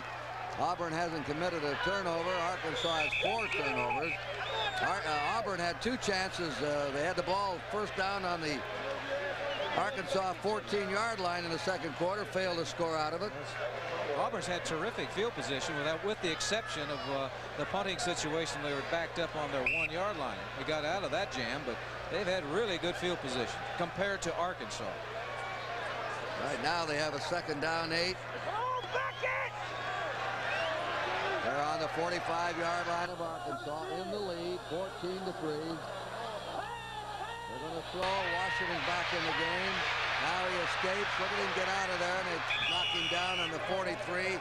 Tony Cherico, Shawnee Mission, Kansas. They might have had him 5 yards deeper behind the line of scrimmage.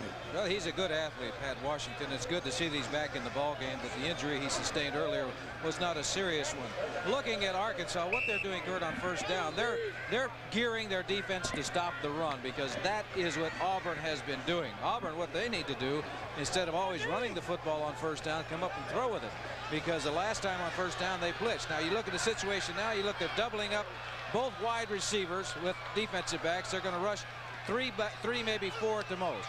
3rd down 6. Washington's pass blocked, deflected by Calvin Williams, who just went in at left tackle. There he is, number 13 from Greenville, Texas. 4th and 6. Again, Auburn presented with an opportunity and failed to cash in on it. What they need to do, as I just mentioned, see, they're getting very predictable on 1st down. They're running the football all the time. So what Arkansas is doing, they're putting 9 men up on the line of scrimmage and stopping the run, forcing them to throw on 2nd and 3rd down. 2:44 to go in the 3rd quarter. Remember, the 4th period has been Arkansas's best period. They have really nailed their opponents in the 4th quarter. Let's see if they can do it tonight. A fair catch called on the 11-yard line by Bobby Joe Edmond. The Razorbacks again have the ball in poor field position. 32-yard punt. It was 14-3 at halftime. It is still 14-3. Auburn in the lead in a timeout.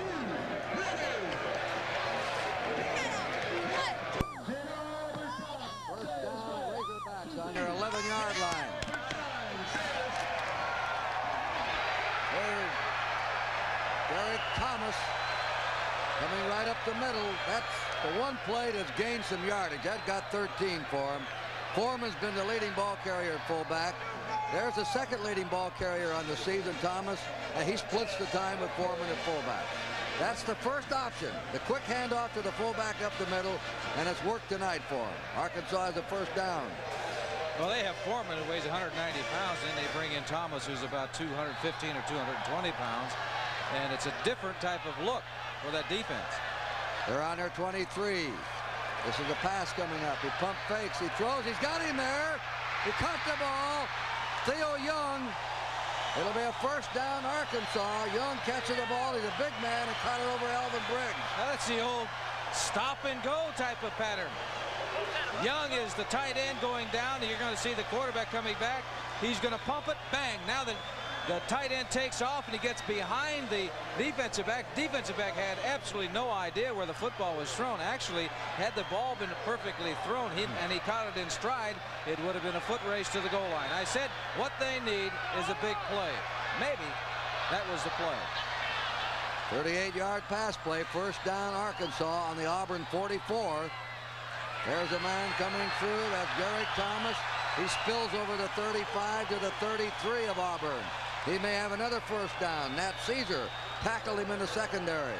Well, for a change, now the Arkansas fans have something to cheer about. They really haven't had much to cheer about offensively since the opening drive. But here they are now with 1:25 remaining in the third period, getting the best drive that they've had since the opening drive in the first quarter. Now they mark him down and they say knee went down to 36. Second down 2. He's gone forward, but they bring the ball back a couple of yards. Ah, you got an offensive lineman moving.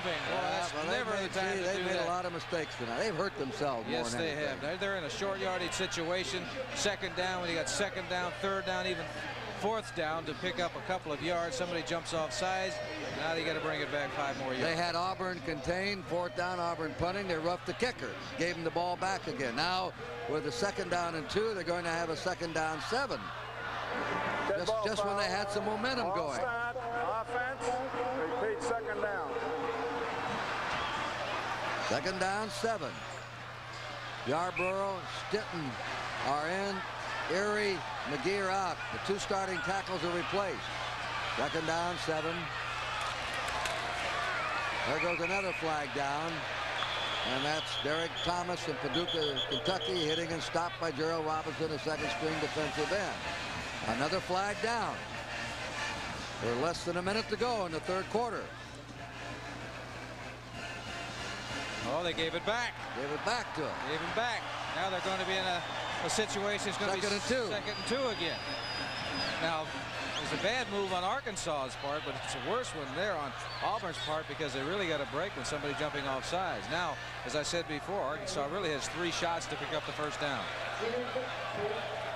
Arkansas, you may see them get up on that line of scrimmage in a hurry and maybe go on a quick count because the defensive unit for Auburn. Defense lined up in the neutral zone. Repeat the down. The defense for Auburn has a 3 men that will move depending on where the tight end goes. Sometimes you can catch them moving and pick up easy yardage. Second down 2 for the Razorbacks on the Auburn 36. And that is Derek Thomas heading forward. Boy, he can blast. Greg Carr had to tackle him in the secondary, the All-American linebacker.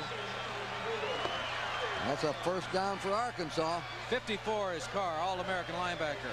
And you can see him, look at the offensive line just blowing out of there, doing a terrific job of moving them out of there.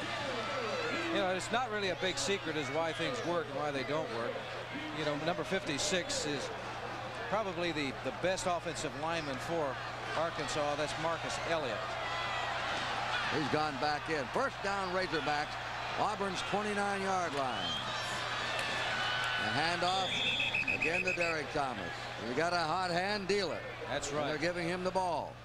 He was stopped by Arthur Johnson. Foreman has 48 yards. He's averaged 4.8 a carry. Thomas has 41 or 42 yards. And their time has run out as the horn blasts here. The end of the third quarter in the 26th annual Liberty Bowl game in Memphis, Tennessee.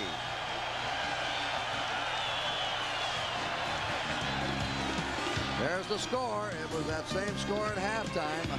And Arkansas now has its first serious threat of the second half. We'll see how they do, and we'll be back 14-3 Auburn.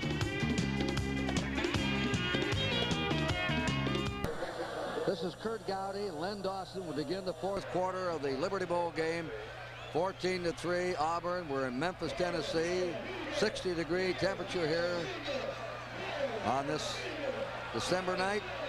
And it's second down 8, Arkansas on the Auburn 27. This is Arkansas's deepest penetration since the first quarter. Taylor scrambling. Well, they're going to get a loss on that one. Bobby Joe Edmonds is banged by John Daly. They just got all messed up. And They did not have any offensive linemen out there to protect him, because generally what that is, that was a screen, and he was rolling, faking to the left, hoping to get the flow going that way, then turn around and throw it back to his back. But one of the offensive linemen forgot to get out and involved in the screen, because after he made the catch, if somebody was out there to make that block, he would have made good yardage.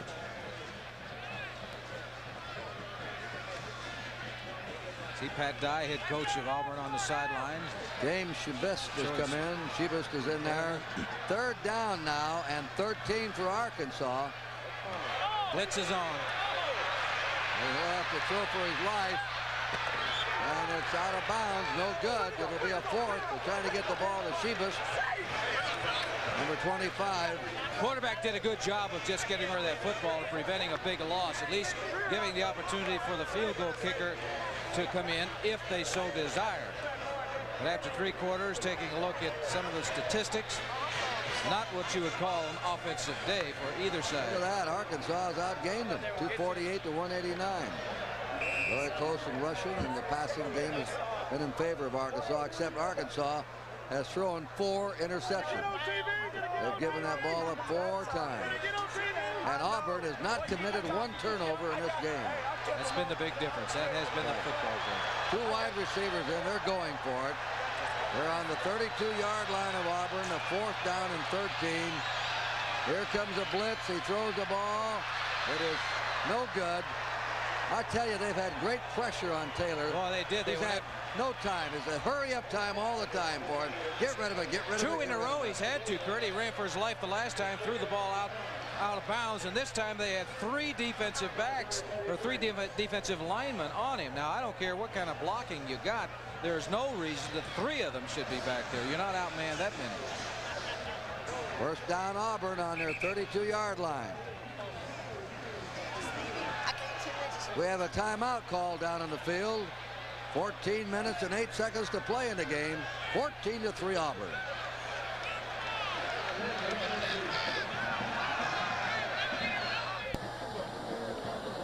All right, we're ready to go. Auburn's ball. They're on their own 32-yard line. A first down. A little over 14 minutes to play. There's Jackson. Jackson's brought down on the 39-yard line by David Basil. That's just a Bo power. Jackson. Yeah. Power to the left. Stifled tonight. Let's see what he's got here. He's carried the ball 12 times for only 27 yards. That'll be one of his lowest efforts of all time in the Auburn backfield. They're just keying on him. Wherever he goes, that's where those linebackers are heading. They know that if they're going to stop Auburn, they're going to have to stop Bo Jackson, and they've been doing it today. Last year, it was 10 above. A bitter win made it a win chill factor of 10 below 0. BC against Notre Dame. A lot better this year, and that's a loss. That play was slow unfolding. He made a complete pivot. You think that was what he tried to do is get the linebackers committed to go one way, then turn around and go down the line of scrimmage and get the option. But what Arkansas is doing right now, they're going after him. They are playing run right now.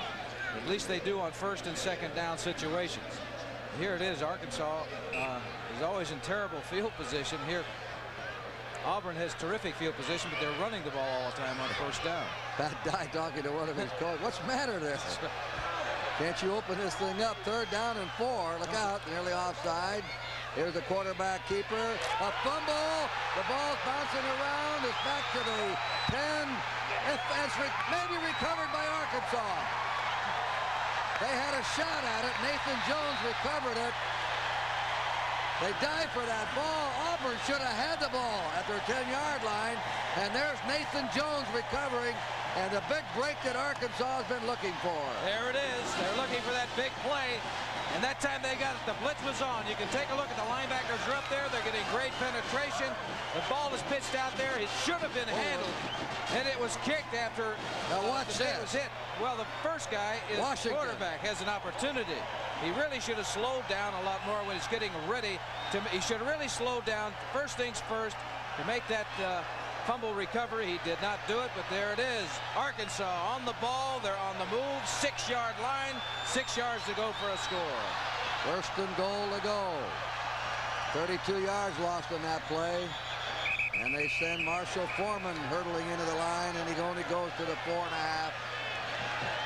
Foreman Little fella, 5'9", 190, Houston, Texas. He's a sophomore. Look at that. He's hot. Well, he's talking to his offensive Look at him. I mean, he's hot about something in their game. I mean, what's going on? He keeps pointing out there and tell me about it. What's the matter with my guy? Well, he doesn't probably want to take those kind of chances. He just turn around and pitch the ball because Arkansas has been blitzing practically on every play. 2nd down and 5. And they send Foreman again. There it looks He's like to the 2-yard line where he ran into Ben McCurdy first. I think they're going to go 4 times. I think if they don't score now, they'll undoubtedly go on 4th down. They're down by 11 points. They need a touchdown. 14-3 Auburn. Remember, Arkansas has been a tremendous 4th quarter team this year. They scored 86 points in the 4th quarter to 20 for their opponent. And they obviously have been a superb condition team. Oh, they really are. I look for Auburn really to shut off the fullback here. There he is. He's in. Marshall Foreman scores. 2-yard touchdown, and Arkansas is back in it. Long struggle for him. It really was, and they really had penetration. It looked like they had him stopped for maybe a yard loss, with that great second effort by Foreman got him in. Now here you're going to take a look at it. There they're going to get their hands on him. Right there they've got him, but he cuts back against the grain. You can see that the linebacker's car did overrun the play. Foreman gets in for the touchdown. 14-9.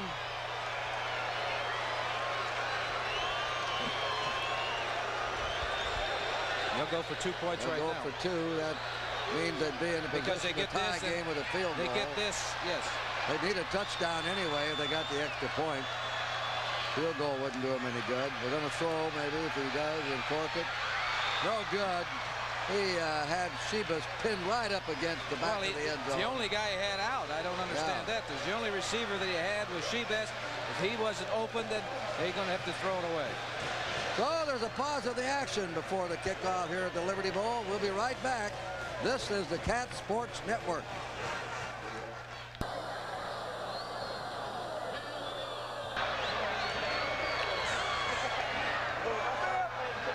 .11:56 remaining, a long time. This has been a dogged defensive duel, and now maybe it'll break open here. Arkansas just taking advantage of a recovered fumble and scored. Buford's the middleman now on the return team. Greg Horn will kick off. And the ball bounding around, caught by the short man on the 8-yard line. That's Kyle Collins. Collins is buried. And now Arkansas is aroused. Yes, they are. The Razorbacks are snorting. They were terrific coverage. They were really flying down the field on that one. They've done a terrific job defensively. Arkansas has, because we mentioned earlier, Auburn really has had a lot of opportunities. 4 interceptions for one thing. They've had the ball. Arkansas has committed 4 turnovers, all interceptions. Auburn just committed their first, and it cost them a touchdown as they threw the ball away on an option play. First down on their 17-yard line. Washington, Jackson, he's piled up. Forget it. He's hit there by Rodney Beecham and Raven Caldwell. Kurt, you remember when that fumble, it was the option where it was a pitch out, and you saw the coach, Pat Dye, was really jumping up and down on the sidelines. I think maybe he was saying, hey, let's not take a chance like that. Let's get to a safe type of handoff. That last play was that type of play, a very safe handoff. Arkansas has been reading run all the way in the second half. Now maybe Auburn will open up with a pass. They got to do it on first down, though. They can't wait until they get into a second and long. Well, they got Jackson on the wing right now. They may throw the ball to him. They are. They're going to throw, and he's hit, and they sack him on the 16-yard line. Eric Whitted from Dallas, Texas, number 39, got into him. They had the men coming because as I looked down in the secondary, he was all man-to-man coverage. They had 3 receivers out, and Arkansas had 3 men all over him. Here it is. He's coming back in the pocket. You can see that there's Whitted right there. He got knocked down. He got up with that great extra effort and got back and made the sack. 3rd down and 11 for Auburn on their 16. Now I look, generally in a situation like this, they double up, and here they are. They're going to double up the wide receivers and only rush 3 or 4 men. Jackson's again on the wing, and they throw the ball, and it's no good, and they'll have to punt. Auburn, Jackson's down. He's helped up there by Brazel. What is happening? First and second down. Arkansas is going after them because what they've done, they've shown that they're going to run the football on first and second down. Now, in a third and long situation, they double up the wide receivers, forcing the quarterback to throw to the back coming out of the backfield for a short type of pass. I know at halftime, Pat Dye warned his team. All you got to do is read statistics and look at those 86 points to 20 that Arkansas has hammered their opponents in the fourth period, and warn his team, guys, this isn't over yet. These guys score in the fourth quarter. You better not let up. The kick is away. It's a high boot. Edmonds has a fair catch on his 46, and Arkansas will go to work now. Good field position. Good field position, which is something that... Field position. Good field position, which is something that is new for Arkansas in this football game. The time now, 10:14 to play, and the score, Auburn 14, Arkansas 9. Arkansas on their 46-yard line. They have just scored. They stopped Auburn cold, and now here's Arkansas back on the attack, and that's the fullback, Marshall Foreman. First man through, goes to the 50, ran into Alan Duchok. Second string right tackle playing behind Ben Thomas for Auburn. Defensively, if you don't pinch down with that defensive tackle, then that fullback is going to gain some yardage because they're going straight at them. If you can get an offensive lineman into the face of a linebacker who weighs about 100 or 215 pounds, you are going to make some yardage, and that's what Arkansas has been able to do. Carl Miller just came in, number 30. Second down 6 for Arkansas at the 50-yard line. Spinning away and stopped at the 46 is Foreman again. Well, he's a hard little runner. He is running hard. He's made great second effort to pick up yardage. He was actually hit near the line of scrimmage, and he picked up about 3 or 4 yards. Well, they're at the Auburn 46. They have a third down and a yard to go. Marshall Foreman is the leading ball carrier in the game. He's outgained the great Bo Jackson tonight. 62 yards for Foreman and 15 carries. What's Jackson got? We'll look him up. Jackson has 27 yards and 13 carries. 2 yards a carry. Taylor runs out, and they stop him. Well, I don't know about that call. They slide the quarterback down on the keeper, and he was just delaying time there to get hit along the line of scrimmage. I'd have gone straight ahead, quick. 9 men up on near the line. Look at all those people up there defensively. We got about 9 people up on the line of scrimmage. You might as well forget about the option because everybody is covered. The best way to do in a situation like that is straight ahead. That was Harold Holman, the nose guard, that stopped him.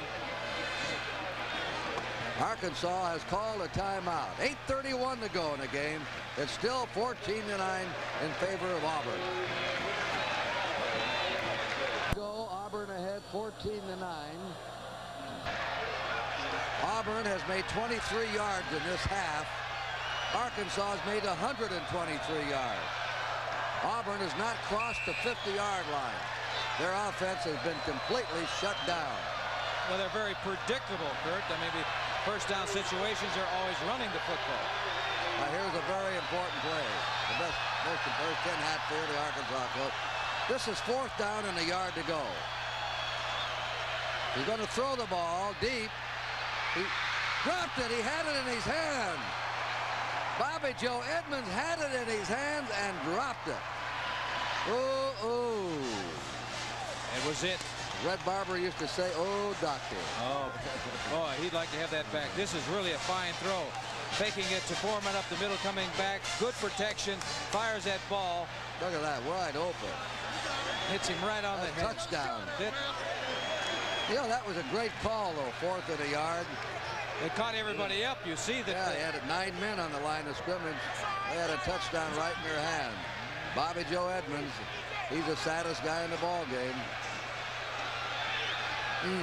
First down Auburn on their 45. Washington hands off, and that is Hollis Campbell. We haven't seen too much of him tonight. He's hit by Kevin Anderson. Well, all the substituting that was going to happen today really didn't happen. I knew that when they get into the second half, it was win the football game. That's the name of the game, really. I know that Pat Dye, as you're looking at him on the sidelines, did want to play some people in the first half, and he did play some. But I knew that in the second half, when it gets down on the line, he's going for the win. Second down and a yard. There's a first down as Reggie Ware hit straight ahead. This is the first time in the second half that Auburn has been in Arkansas territory. Arkansas, and really the reason magnificent on defense. Yeah, the reason they're there is because Arkansas went for the first down in the fourth down situation. But they had to. 7:30 remaining in this football game. Defensively for the Razorbacks, what they've got to do is they've got to tackle that football. Clock moving all along. They're down to 6 seconds. Yeah. 5. They better hurry up and get a quick count. 3, 2. They just beat it. That's Jackson. Jackson tumbled down at the 43-yard line of Arkansas by Rodney Beecham and Mark Lee. They have been on him like glue this evening. They've done a terrific job on Bo Jackson. He only gained 8 yards on 8 carries in the first half. So he's hovering around 30 yards for the entire football game.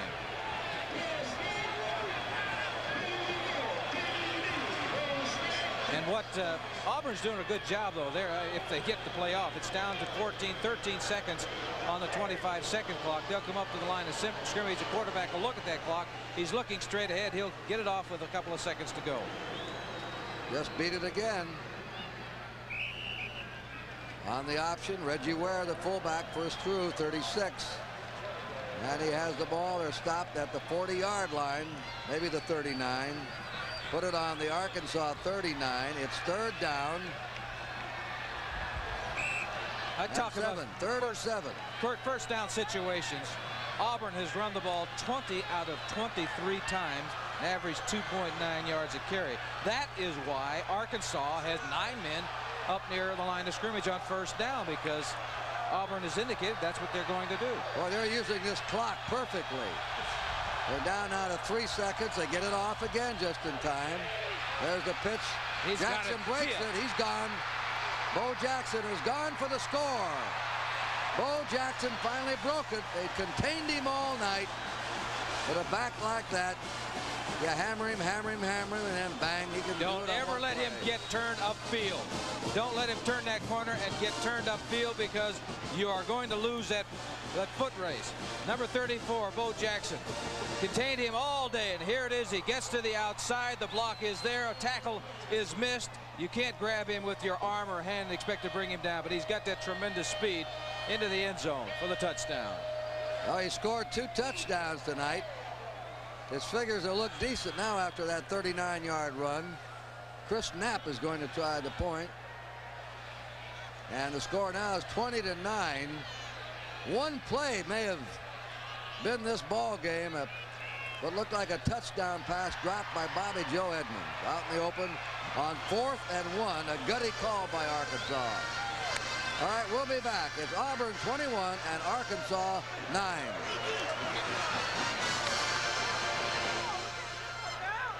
In the speed of a 100-meter man. He's a fine sprint track and field athlete. You could hold him and hold him. He was having probably his poorest game ever in an Auburn uniform, averaging 2.2 yards a carry, and bango, he goes 39 and breaks it open. So that's why they look for a man like that. 1 or 2 plays and they do it. And the opposing coaches know it. Jackson is one of those hold your breath athletes. He makes the opponents hold their breath. Well, he's very physical too. Now he takes a pounding, Kurt, and he's capable of taking that pounding. And they've been all over him all evening long, and all of a sudden, wham! He got a little bit of space. He broke a tackle. He broke a tackle by Kevin Anderson out there. Ran over by him, and when that happened, it was all over. You think those Arkansas fans will be talking about that 4th and 1 from the 50? And they gambled. They threw the pass. They had the man out in the open, and Bobby Joe Edmonds couldn't hang on to it. And he had the defender beaten by 4 or 5 yards. They might have pinched him in the corner maybe around the 5-yard line or something. But that was a great shot for Arkansas. Well, there are only a few opportunities you get during the course of a football game, generally in a tight game like this. A couple of opportunities to make those particular plays. If you make the plays, you win. If you don't make the plays, you lose. I tell you, we're supposed to pick the most valuable of each team. I don't know who you give it to. Oh, my goodness. Now he did it again. He's in there. That's Carl Miller. What a run back by Miller. He nearly had disaster again. He caught the ball. His momentum carried him into the end zone. And then, you see, the impetus was on him. He didn't run it in there. He didn't know. He wasn't sure. Here it is. He wasn't too sure. No, he didn't know. He said, well, should I or shouldn't I? No, he should. Well, let's not take a chance. Let's come out of there. And he does an exceptional job of running once he makes his mind up what he's going to do. He broke a couple of tackles right there, and almost with another block, if he'd had that block right there, he'd have been off in a foot race. Well, they're on their 32-yard line with a first down, Arkansas, and 5:29 to go. Here's the screen coming up. That's Bobby Joe Edmonds. Edmonds ripping away, still going, and he carries the ball up to his 42-yard line, 11-yard gain. That time, he had his offensive lineman out in front of him. There was a screen earlier where he really took a terrific hit because the offensive lineman did not get out there. That time, they had 3 linemen in front of him. They got out in front of him. He picked up the first down.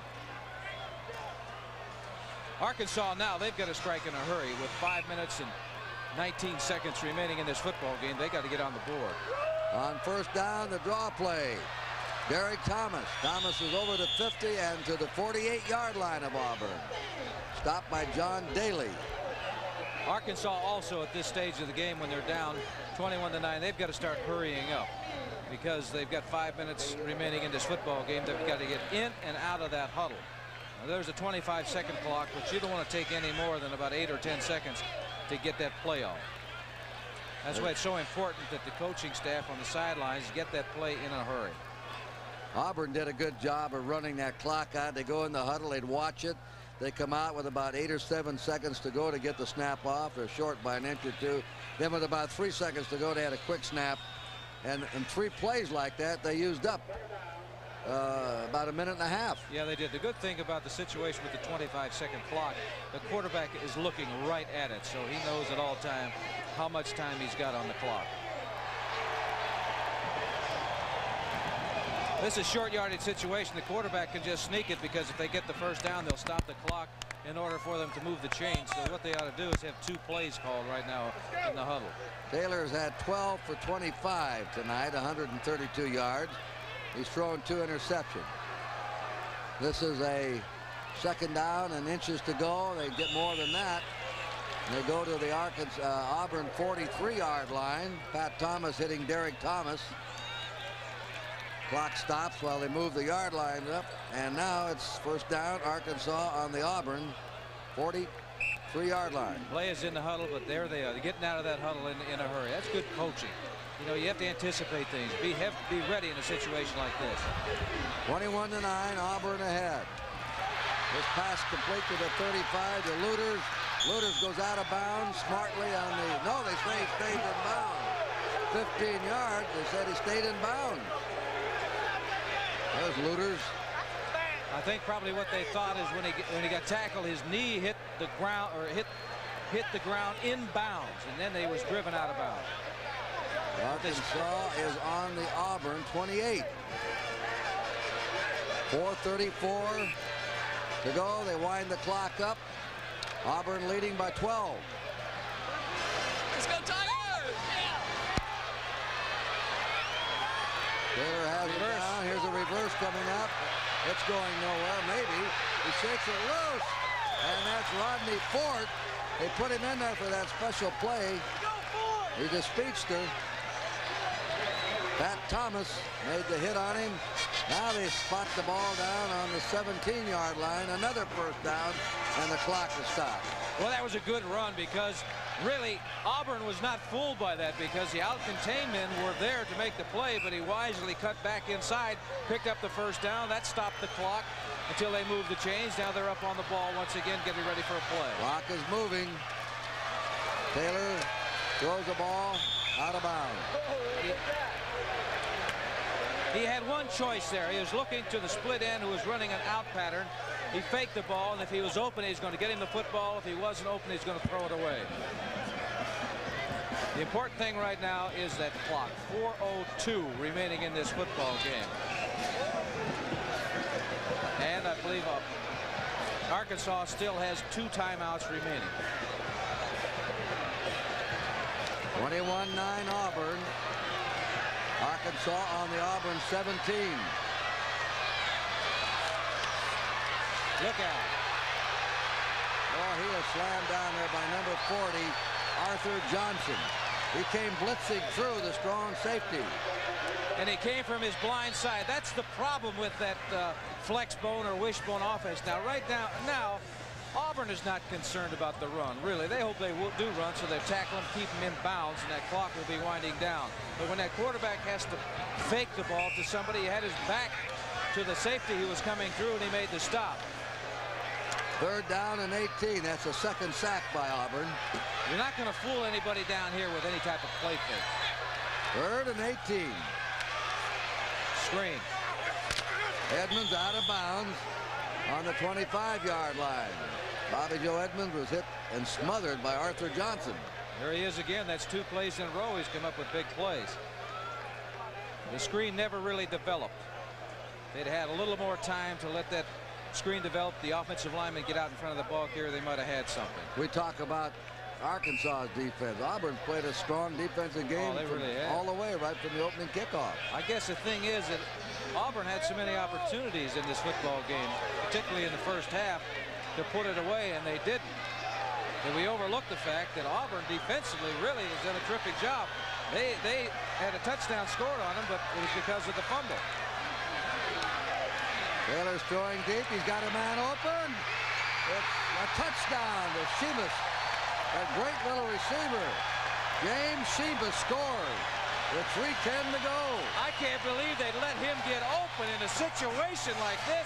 They knew they had to throw the football. The quarterback rolled to the left, but he ran a corner route. Otherwise, he's coming down. He's going to make a move to the inside. And he's going to get his man turned, and by that time, it's all over. Man-to-man coverage. Now he's got the wide side of the field to run to. He's wide open. Look at that concentration. He looked that ball right into his hands. He hasn't dropped a pass this year. Leading yardage receiver of the Southwest Conference and only a sophomore. I'm really surprised that they turn him loose man-to-man down there in a situation like they're in right now where they have to throw the football. Here's the kick. And it is blocked. Blocked. Partially blocked. No good. They'd have to get a touchdown anyway. Yeah, but that was a big play. Now it's a 6-point difference. Yeah. They got to score a touchdown and then get the extra point. Let's take a look at that again. Here it is. Quarterback throwing the football. Really an excellent throw. As you can see it flying through the night air in Memphis at the Liberty Bowl Stadium. Good concentration, as you mentioned, but he had the wide side of the field to work in. I'm surprised that the defensive back really was playing him to the inside. He was giving him the outside, which I don't understand because the outside was the wide side of the field. That's Pat, his assistant coach. They're having a time down there all the second half. They could be talking about a fishing trip somewhere. You don't know what they're talking about. I doubt that, though. I doubt that. Now, what do we do? 3:10 remaining. Do we onside kick this football or kick it away? Well, the way they held him, except for that one explosive run by Bo Jackson, you almost think they'd kick it deep, stop him, and then try and get some decent field position. 21-15 Auburn. Auburn's won 8, lost 4 this year. Arkansas, the surprise team of the Southwest, won 7, lost 3, and tied 1.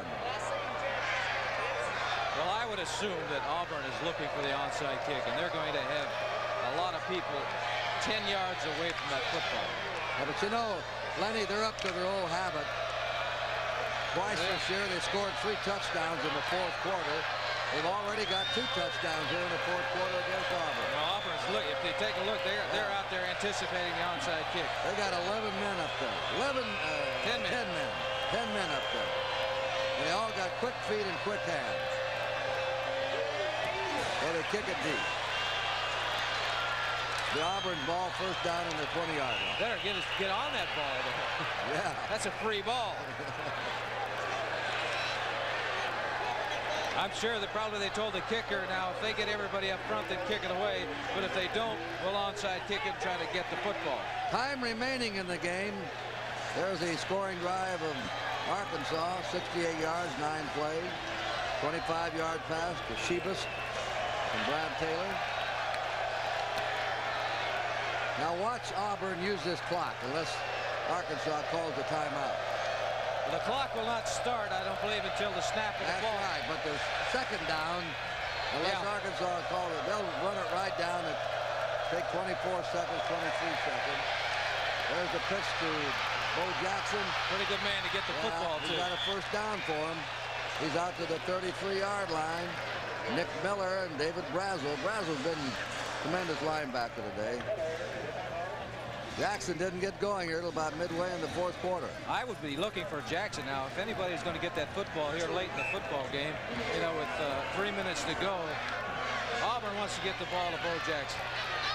82 yards for Bo, and he's got most of them in the last 5 minutes. 39 for a touchdown to break it open.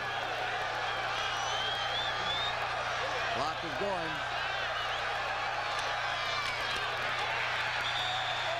That's Brazel stopping Bo Jackson. David Brazel. Arkansas apparently feels that they're going to get the football to Bo Jackson too, because they're the one that they're looking at. They got great penetration that time. And here they are coming up front. They're pinching down. The linebackers blitzing through, as you can see.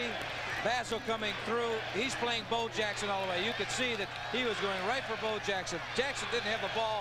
He was still going to get hit by Basil. Basil's been the leading tackler all year for Arkansas. Second down, 10. They run that clock down again. Oh, they got a hole. Good block. Good block. That's Hollis Campbell of Florence, Alabama. Carried Nick Miller right with him to the Auburn 45, and Auburn gets another first down. That was a good call because Arkansas was really pinching down to the inside, and he came off tackle. As you can see, there's a good block on Basil. They really wiped him out. And the back coming through, picking up excellent yardage. Arkansas was anticipating inside, and they were pinching their people inside and having the linebacker go to the outside, and the linebacker was blocked, creating a good hole. Tommy Agee has the call, the fullback. Basil stopped him again. 3 tackles for Basil in the last 4 carries. We're down to 1:25. That's Pat Dye. He's coached at East Carolina, at Wyoming, and now Auburn. He was 8 years under Bear Bryant as his chief recruiter. Coached the linebackers, had 4 All-American linebackers. Bowl games are nothing new to him. He went to 9 bowl games in a row under Bryant. And this is his third bowl game in 4 years at Auburn, and he's undefeated in a bowl game. He beat Boston College. Arkansas calling timeout now. 2 timeouts they had. They took one now. They got 1 left with 56 seconds remaining. The executive producer is Fred Botvinnik for Cat Sports. Been produced by Jim Silman. Directed by Billy McCoy. The associate director, John Calabrese. Associate producer, Jake Jacobson. Our stage manager, Rose Anderson. Broadcast associate, Mark Brown. Technical director, Dave Mazza. And the audio, Felix Bazuska. Marty.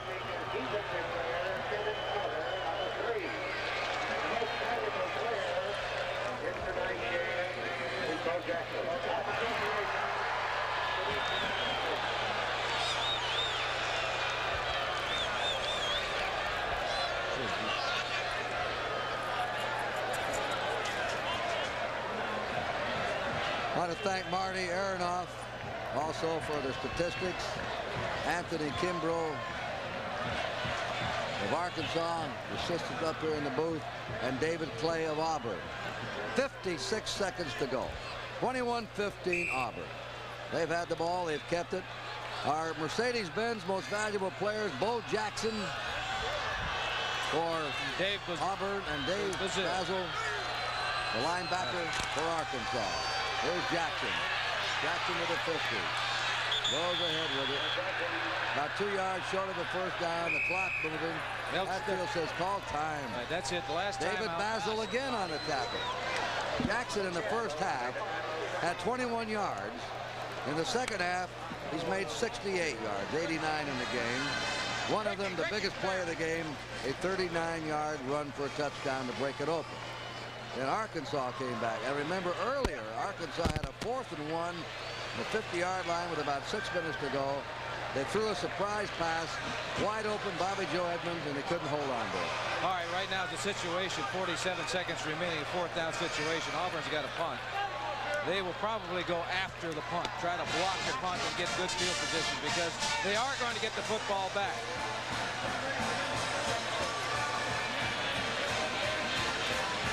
They will not show until the last instant if they're going to go after the punt. They've got one man back on the 10-yard line, and that is, of course, the man you were talking about, Bobby Joe Edmonds, who dropped the pass earlier in this quarter.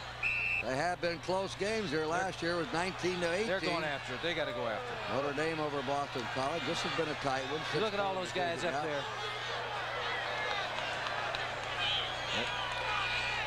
And he gets it away. Edmonds has the ball on the 13-yard line of Arkansas.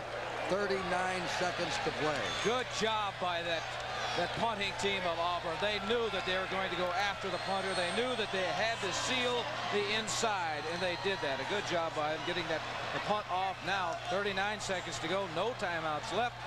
Do bear in mind, though, in college football, when you get a first down, you do stop the clock to move the chain. We're talking about Pat Dye. He beat Michigan in the Sugar Bowl last year, and he's about to win this one unless Arkansas puts on a miracle play. So he'll be undefeated in bowl games. 2 wide receivers. They're going to have 4 men out right now for a pass. He throws it. Oh, they should get out of bounds. Get out of bounds, the coaches say. Bobby Joe Edmonds nearly ran back in the middle of the field. He started back, then he said, whoa, wait a minute. We have no timeouts left. Let's get out of here. Here it is. That only took a couple of seconds on the clock. 31 seconds to go. Auburn leading by 6. First down. Arkansas is at the 27-yard line. Arkansas, they have a flex bone offense, but you're going to look out there now, and you're going to see 2 wide receivers. You're going to see probably 2 guys in the slot. Yes, you are, or up on the wing position. They're going to have people out right now. 4 or 5 people. 3 down linemen for Auburn. He dances away, he throws it again to the sideline, and this one is good to the 30-yard line. Derek Thomas, a 3-yard gain. That took 5 seconds. Yeah, he waited too long. If he was going to throw that pass, he waited too long to get rid of it. 21-15 Auburn. 25 seconds left to play. They got to go downfield. Downfield in the middle would be the area to go to because, as I said, they do stop the clock when they move the chains. They've got the defense spread out, and they've got 5 people that get out in the pattern right now.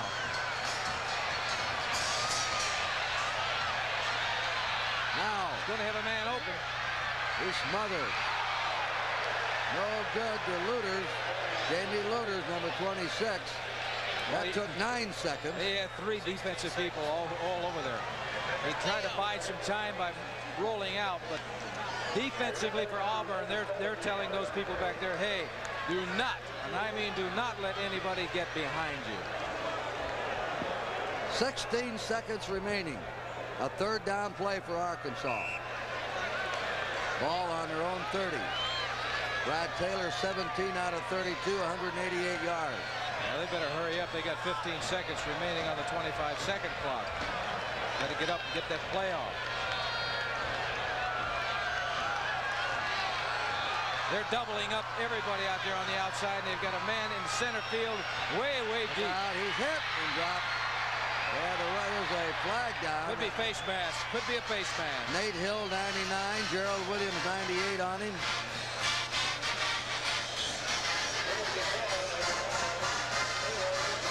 Yeah, face masking.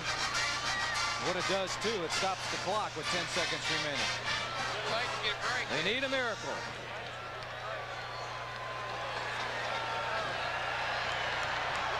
This moves it up to the 45-yard line.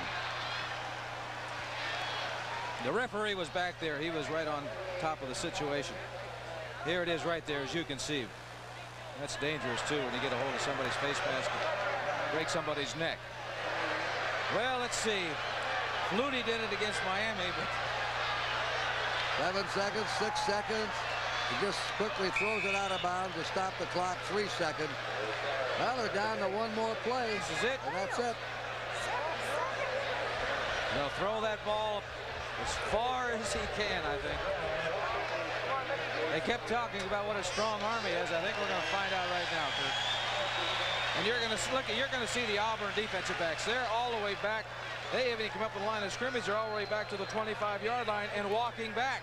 I think it's a good move. Get back there near the goal line. Get 3 or 4 people back there, and make sure that they have to throw in front of you and make the tackle. I still don't know how Gerard Phelan got him back of the Miami defenders in the end zone. You couldn't let him catch the ball. You know, but how could you let him get behind you? There you are. Take a look at the defensive backs and see where they are. David Brazel's had 9 tackles and 6 assists. Last play of the game coming up. 21-15 Auburn. Now flags are down. Well, they take too much time. I don't think they want to get in any better field position. They can't be better. They're going back the other way. Legal delay. 5 yards.